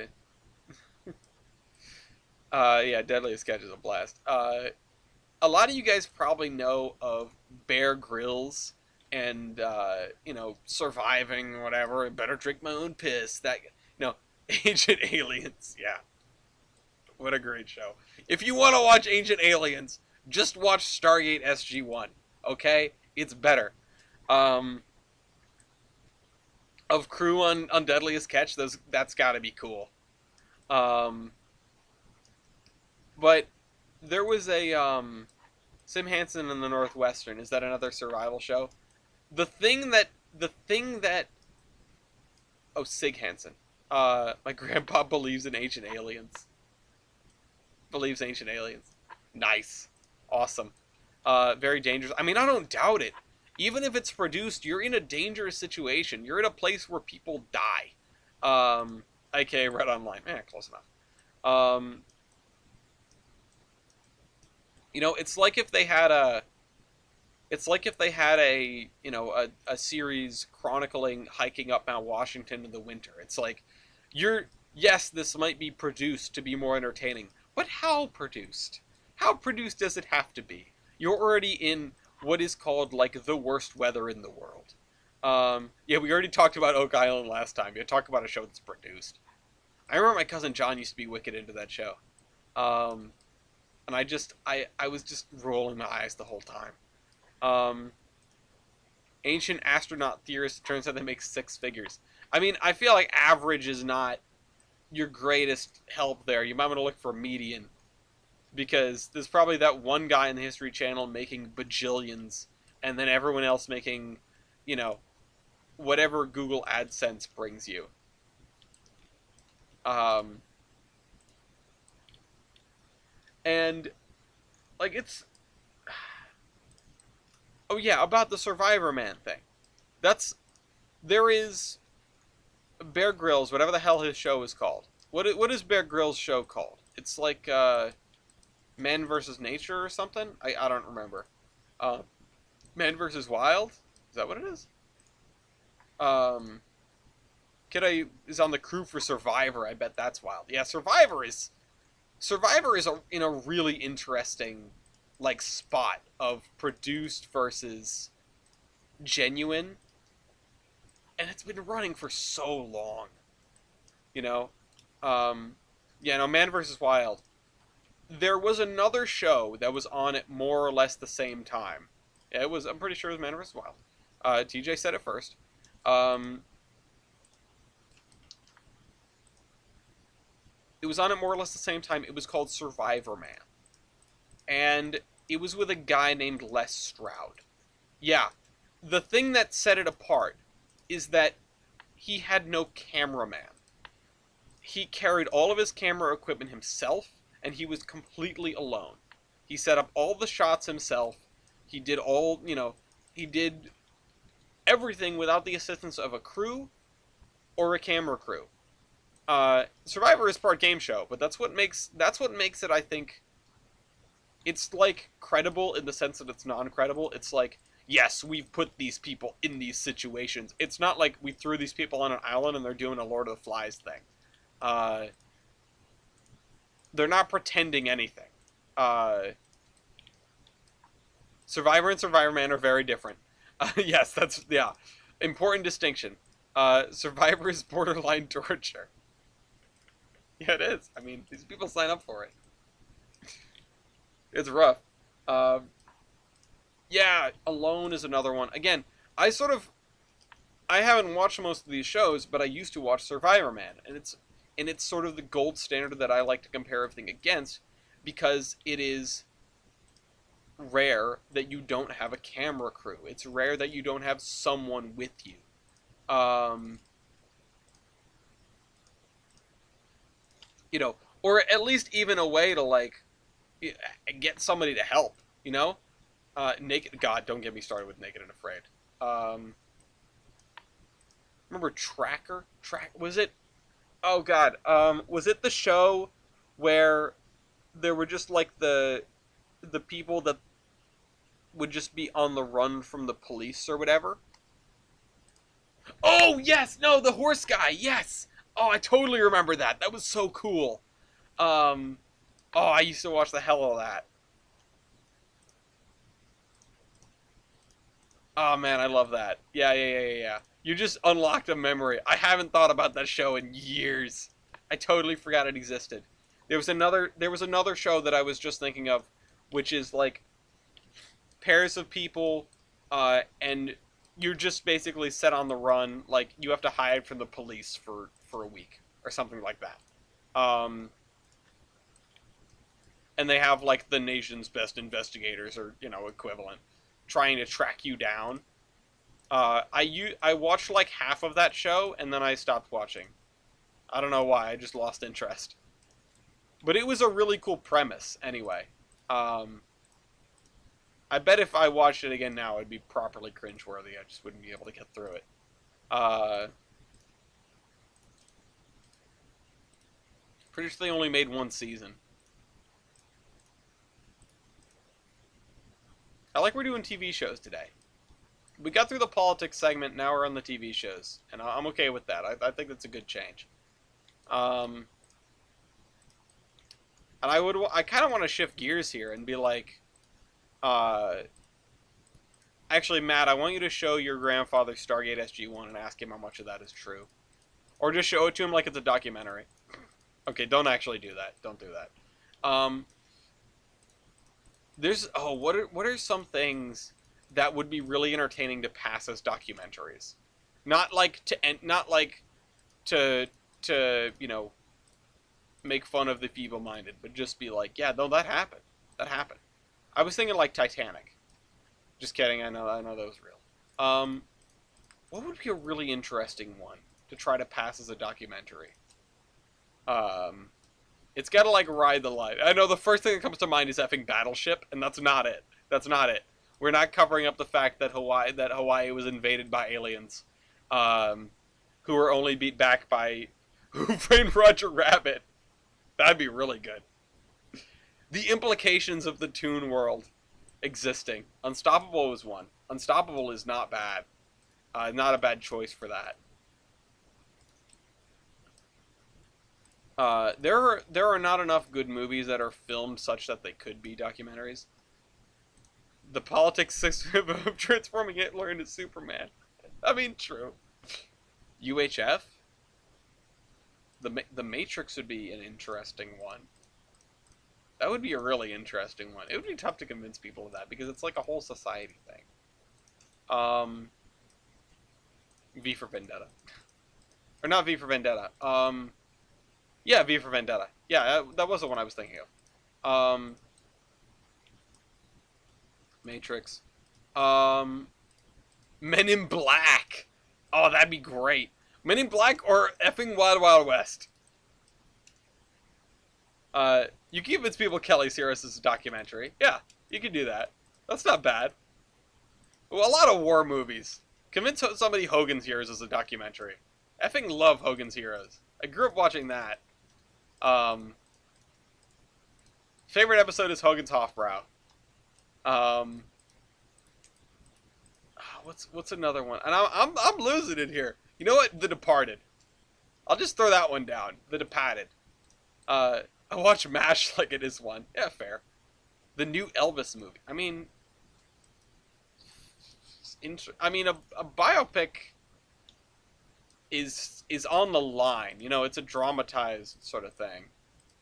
I mean, convince. We'll come back to it. Convince someone Chernobyl is a one-for-one documentary. Which, I mean, you know, it's not close, but it's not far. Monty Python, specifically Life of Brian, specifically. Oh man, you guys are getting good one. Wild Wild West is almost awesome. Unfortunately, I'm arachnophobic. Yeah, I know they don't blow it up. They get to keep it at the end. Get over your arachnophobia with a giant mechanical spider. Saving Private Ryan. Saving Ryan's Privates. What the hell else? Borat. Oh God. Cowboys versus Aliens. Does anyone remember that movie? I own that movie. It's in my DVD shelf. I haven't watched it in a long time because it's not good. How the guy who did all the gun sounds. Isn't it though? I Go to America. Coming to America with Eddie Murphy. 19,000 machine guns. Oh, They Live is such a good one. They Live is such a good movie. Hunt for Red October is also a great pick. Hunt for Red October could be a documentary, you know? That's a really good pick. Because it's covert enough, you know? It's one of these things that could totally fly under the radar, you know? There's a reason that like, Battleship ain't it. Because, you know, how are you going to cover that up? But Hunt for Red October, it's perfect government cover-up fodder.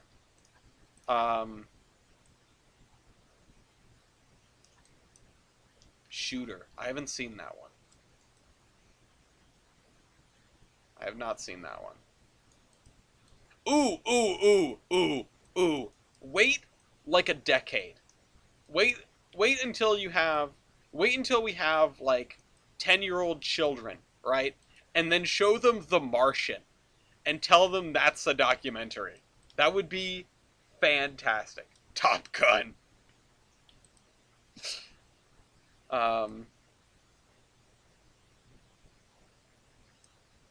That'd be a fun one. Down Periscope. Nobody's able to realize it's Mr. Conductor and his Soviet buddy Sean Connery. The death of Stalin. Oh man. Yes. I need to watch that. Thomas of the Magic Rod, definitely a documentary. 100%. Back to the Future. There's my thought.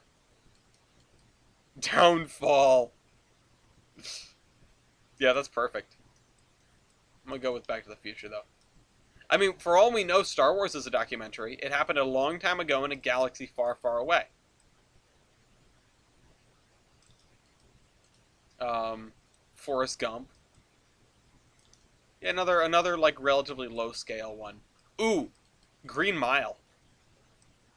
Do the Green Mile as a documentary.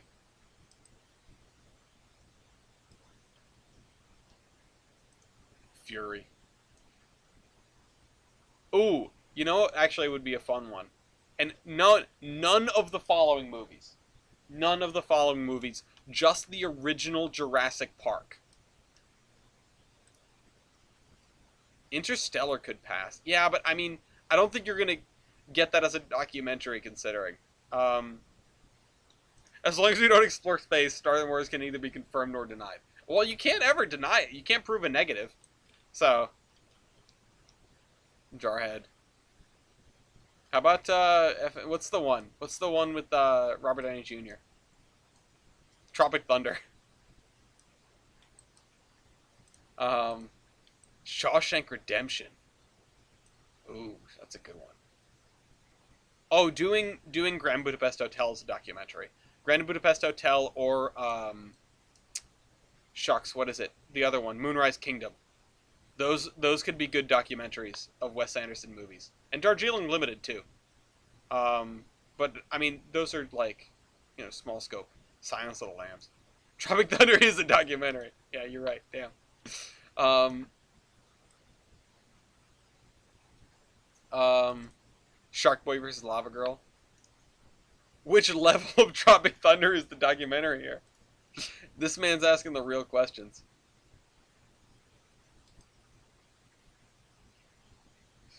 Oh my god. If we're doing Robert Downey Jr., the original Iron Man, but just the first one, not like any of the Avengers stuff, just OG Iron Man. Seven. I haven't seen seven. I know of nine though.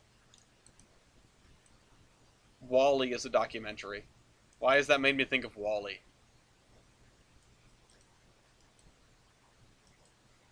Um,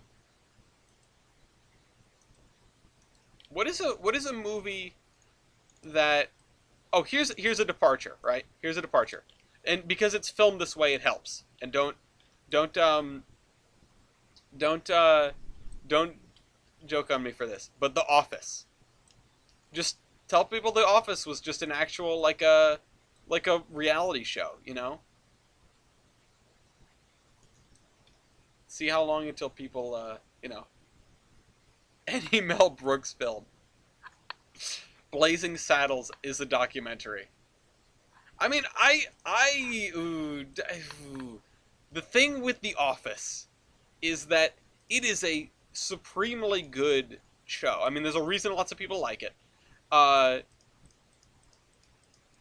Once again, to come back to the song thing, Young Frankenstein, yeah. Um,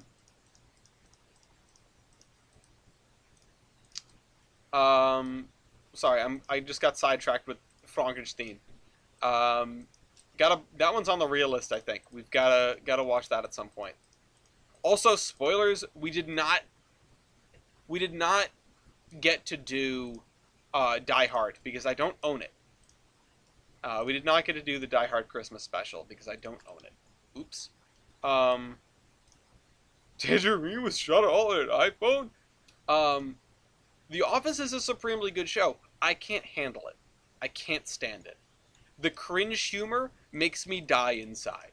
Like, I can't sit there and watch Michael Scott do the embarrassing thing, and I just, like, want to shrivel up into a ball and die. I get secondhand embarrassment.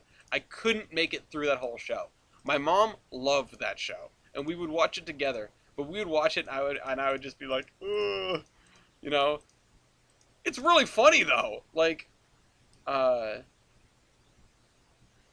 can't watch The Office, but we can use the GIFs in Discord. Exactly. Um, but that's what she said GIF is always appropriate. I wind up hating it. Yeah. Um, let's see. Best Yeah, Pulp Fiction, honestly, because it's one of those relatively, The thing with passing something off as a documentary, okay, I'm going to lay out some criteria now that we're like 20 minutes into this discussion.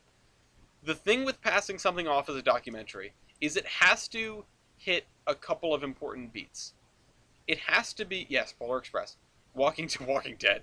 It has to be small enough that people would not have heard of it if it were a real event. But it has to be large enough that realistically someone would make a documentary about it. Which is why Hunt for Red October, I think, is the perfect answer here. Because it is an event that is impactful enough. You know, it's like making a movie about Stanislav Petrov. It's an event that is impactful enough that, you know, it's reasonable that you would have made a documentary about it once things are declassified. But it's small enough that why would anyone have heard of this event unless they were specifically Anchorman, a documentary of women's struggle against the patriarchy? I don't believe you.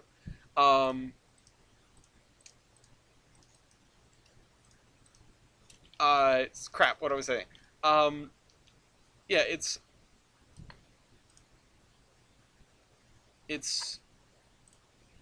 yeah, it's got to be small enough that why would anyone have heard of this if they weren't specifically looking for it? Um, you mean like the Highlander? I don't know the Highlander. I know a Toyota Highlander. That's it. Um,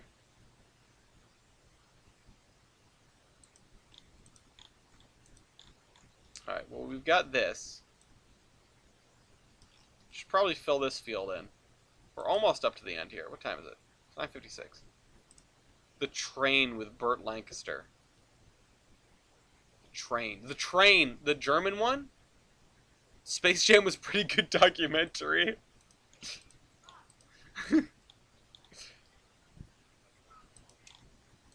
No, the first one, the documentary. There's a movie called Bob and Doug Strange Brew about two bumps saving Oktoberfest. Which Bond film works best for this? Ooh, that's a really good question. Probably, I mean, it's got to be one of the Craig ones, right? It's got to be something that's relatively small in scope, like probably Skyfall. If I had to hazard, no, because Skyfall has the terrorist bombing of MI6. So maybe like I've never seen Quantum of Solace. I haven't seen. I think I've just seen Casino Royale and Skyfall. Although I own Spectre. I think I own Spectre. Yeah. Yeah, Casino Royale is probably the smallest stakes one. It's a good one too. It's it's the film that went, okay, Bond is back and this is how we're doing it. And honestly, not just massive respect for having the balls to do that because Austin Powers took your niche, uh, but a bunch of Scottish immortals killing each other to obtain an unknown prize. Nice. Um, yeah, Casino Royale is such a freaking good movie. Such a good movie. And I was obsessed with Skyfall for a long time. Uh, John and I used to try to rebuild Skyfall Lodge in Minecraft.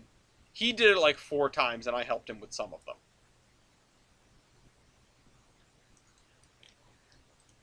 There can be only one. Breaking Bad. Honestly, yeah. Breaking Bad is pretty good documentary fodder. Why is this 242? Oh, it's 252, not 242. No, I understand not getting the hype for Bond. It's it's Bond is so big that you almost set yourself up for expecting more than you're ever going to get out of it. I've never seen any of the Bourne films. Um, Apologies, but Killdozer documentary. Uh, I really need to get my hands on the Killdozer episode, the Killdozer bonus episode that Do Not Eat made, that Roz made.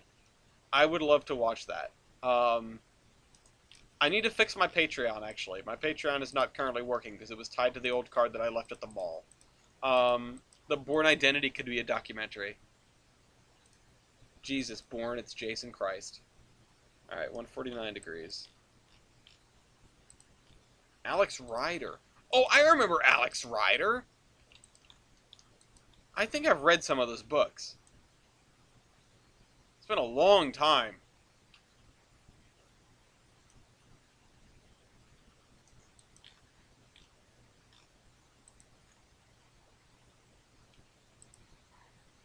Ted Lasso, or are we sticking with films? I said The Office, so...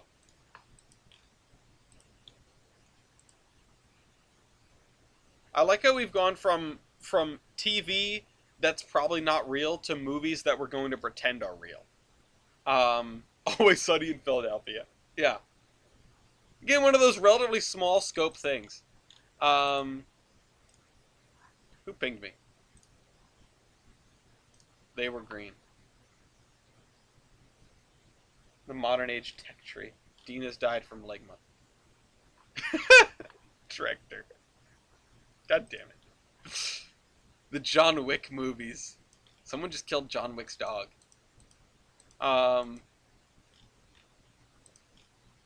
Okay. I need to think, because I'm going to just keep going this direction. It's not going to work. Also, my hair is all screwed up.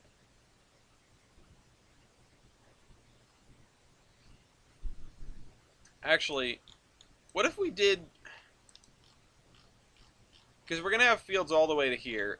We should probably start blocking them out into, like, normal-sized plots.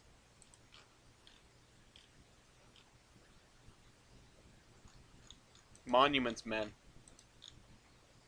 Has anyone here even seen Monuments Men? It's not a very good movie. It's got a hell of a star-studded cast, but it's not a very good movie. Velocipaster. Yeah, definitely. It's a documentary. Nailed it. Effing nailed it. Okay. I actually enjoyed it, but I recognize that, like, my enjoyment was just like a, okay. We were gonna do Monuments Men for the real list at some point. We just haven't got to it yet.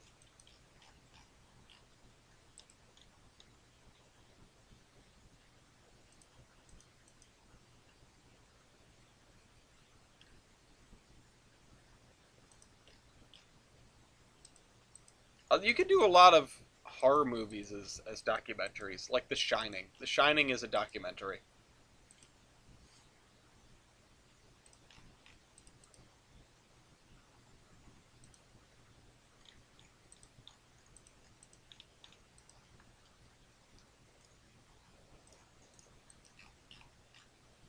I'm just thinking of stuff we've done for the real list that might be a... Yeah, Insidious, yeah. Parasite. I haven't seen Parasite. I'm thinking of a different movie that's similar to Parasite. I mean, that's a... You need to put a fat asterisk next to that, Matt. I mean, I don't think anyone's being, like, you know, possessed and spun up in the air. I don't think there's blood pouring out of elevators over here.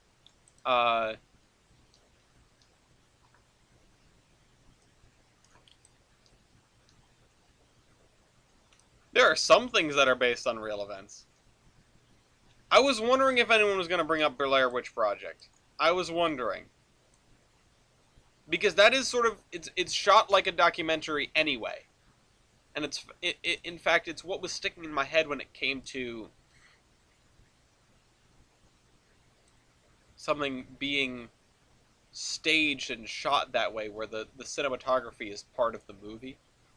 Where the creation of the movie is part of the movie. Where it's a movie in a movie. The Swindon Lawnmowers. Hi, Lafayette. Ooh, you know what would be a really good one? Here's a good documentary. Effing the first two Cornetto trilogy movies. The Shaun of the Dead and Hot Fuzz. those are documentaries, 100%.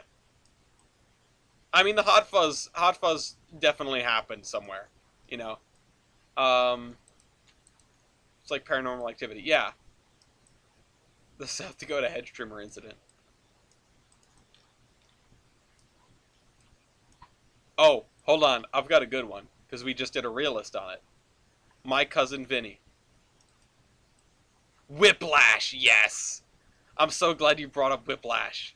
That'd be a good documentary. That'd be good, like reframed to be a documentary about like Fletcher. Uh,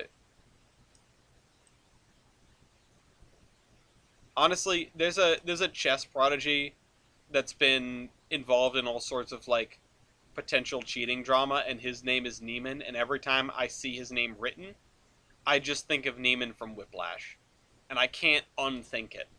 Um, Speed, that's Speed. Speed is so good. I think it was called The Bus That Couldn't Slow Down. Um,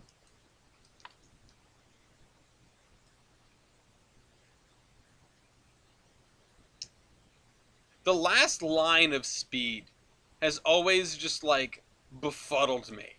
Who has everyone here actually seen Speed? Because the last line is something like the guy and the girl get together after it's all over, and she says, and I think he says something like, you know, I hear that relationships built around stressful situations don't work out, and her response is like, oh, we'll have to make it around sex then. And I was like, what? All right, okay. Uh, it just, it was just such a random joke at the end of the movie. Uh, Ooh, you know what's a good documentary? Terminator, the original Terminator. Um, hey man, I have another one. I have another pair of documentaries. Specifically the second one though, because it's the one I've seen. Tron. Tron and Tron Legacy are documentaries.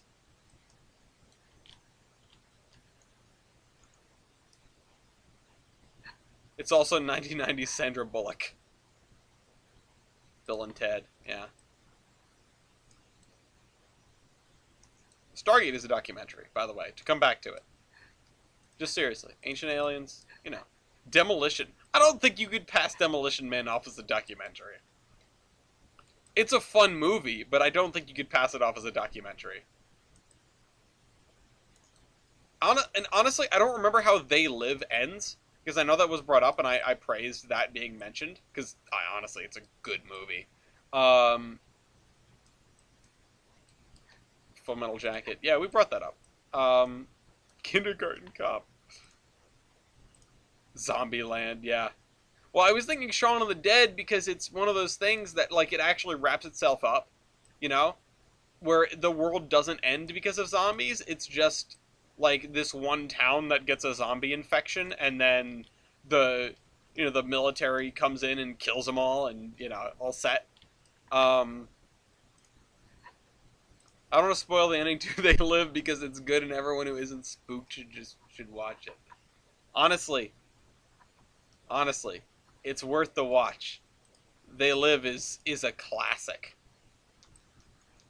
Oh, how about, speaking of classics, World War Z though. Yeah, World War Z. The movie World War Z is okay.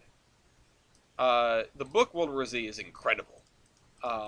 Absolutely recommend reading Max Brooks' Zombie Survival Guide and World War Z back to back. One of the best pairs of books. Ooh, how have I never thought of this before? We were talking about ghost shows. Obviously, Ghostbusters is a documentary. They even cover it in the third movie, how everyone just sort of forgot about it. Convinced my BF to watch it because of the Duke Nukem line. Yeah, I know. Nobody knows where that line actually comes from. Even I forgot. And I've seen They Live. It's one of those ones that my dad went, this is mandatory, we have to watch this. And so we sat down and watched They Live. And even my mom has seen They Live. Because she was like, isn't it like that really famous scene? Uh, it's like, yeah. Um, but yeah, nobody knows where, you know, I came here to kick and chew bubblegum and I'm all out of bubblegum comes from. And it's They Live. It's not Duke Nukem. I mean, it is, but it isn't. Uh, if it gets attributed to him enough, it belongs to him too. It's like all the Mark Twain quotes.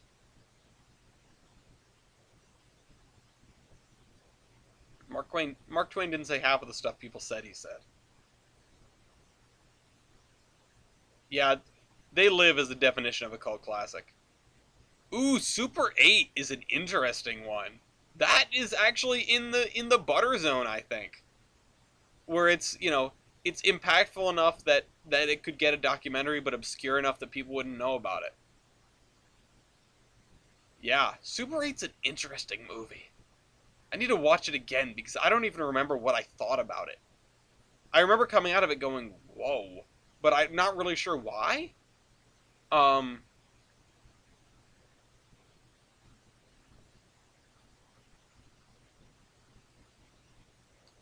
The Lone Ranger with Johnny Depp. There's my the first couple. Yeah, before things went completely off the rails. Yeah, the first couple Fast and Furious movies. Yeah, okay, okay, I'll buy that. When it's actually just about street racing, sure. Um, who's the person we're passing the? No one in particular. It's just like movies that you could pass off as a documentary for someone who's unfamiliar. Uh, you know, and I'm not. There are people that are more gullible than others. I'm not saying you have to pass these off to your most gullible friend because your most gullible friend you could convince them that Titanic was just a movie, or Apollo 13 was just a movie, but um, huh? Oh, so it does. Oh, you stole my lungs.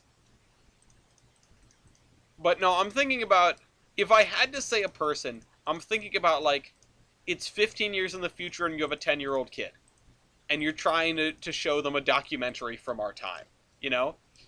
Um,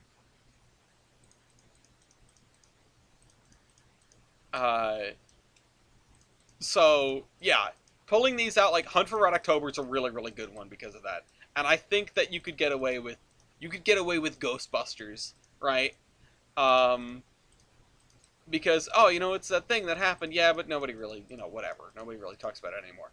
Yeah, I mean, the theoretical person, I don't really have an answer to that beyond, yeah, it's 15 years in the future and you have a 10-year-old kid.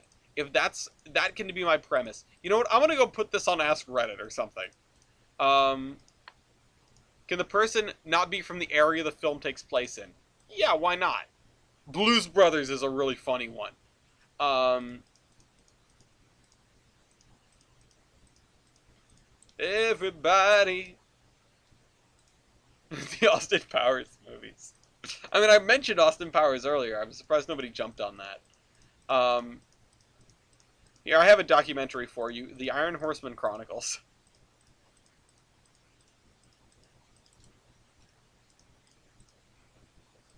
Just show them a home video of a mall from the early 2000s. Whoa, people used to get all together like that? Yes, before the virus and home delivery of everything. But the virus.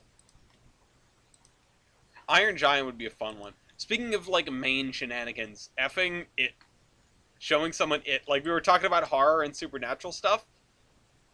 That's something.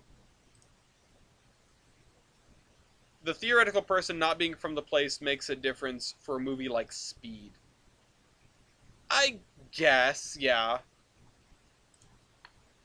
We all foam down here, yeah. I still need to finish that Photoshop.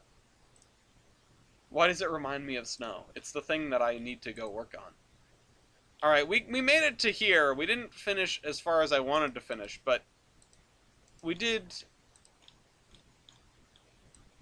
we did a decent job. I mean, this area is really coming along. It looks very pretty. I kind of wish I had more tiles towards the edge. Um, because my one tile limit is sort of showing its limitations when we're out in the flatlands. Like when we're over here, this is great. You know, you can't see the edge, but when we're here, you can see the edge in both directions, and that's not ideal. You can see where it cuts in like that. Well, what else are you gonna do? What are you gonna do? But I appreciate you guys for tuning in today, and I will be back with more next week. Right? What's next week? Oops, it's the danger zone. Next week is the 22nd. Oh, the 22nd is when the server should reset too. So, um, strange for two guys premiering an awful movie to a crowd. Yeah. But yeah, thanks you guys for tuning in. There'll be more next week, I think. And if not, go play Open TTT, I guess. I don't know. See ya. See Admiral signing off.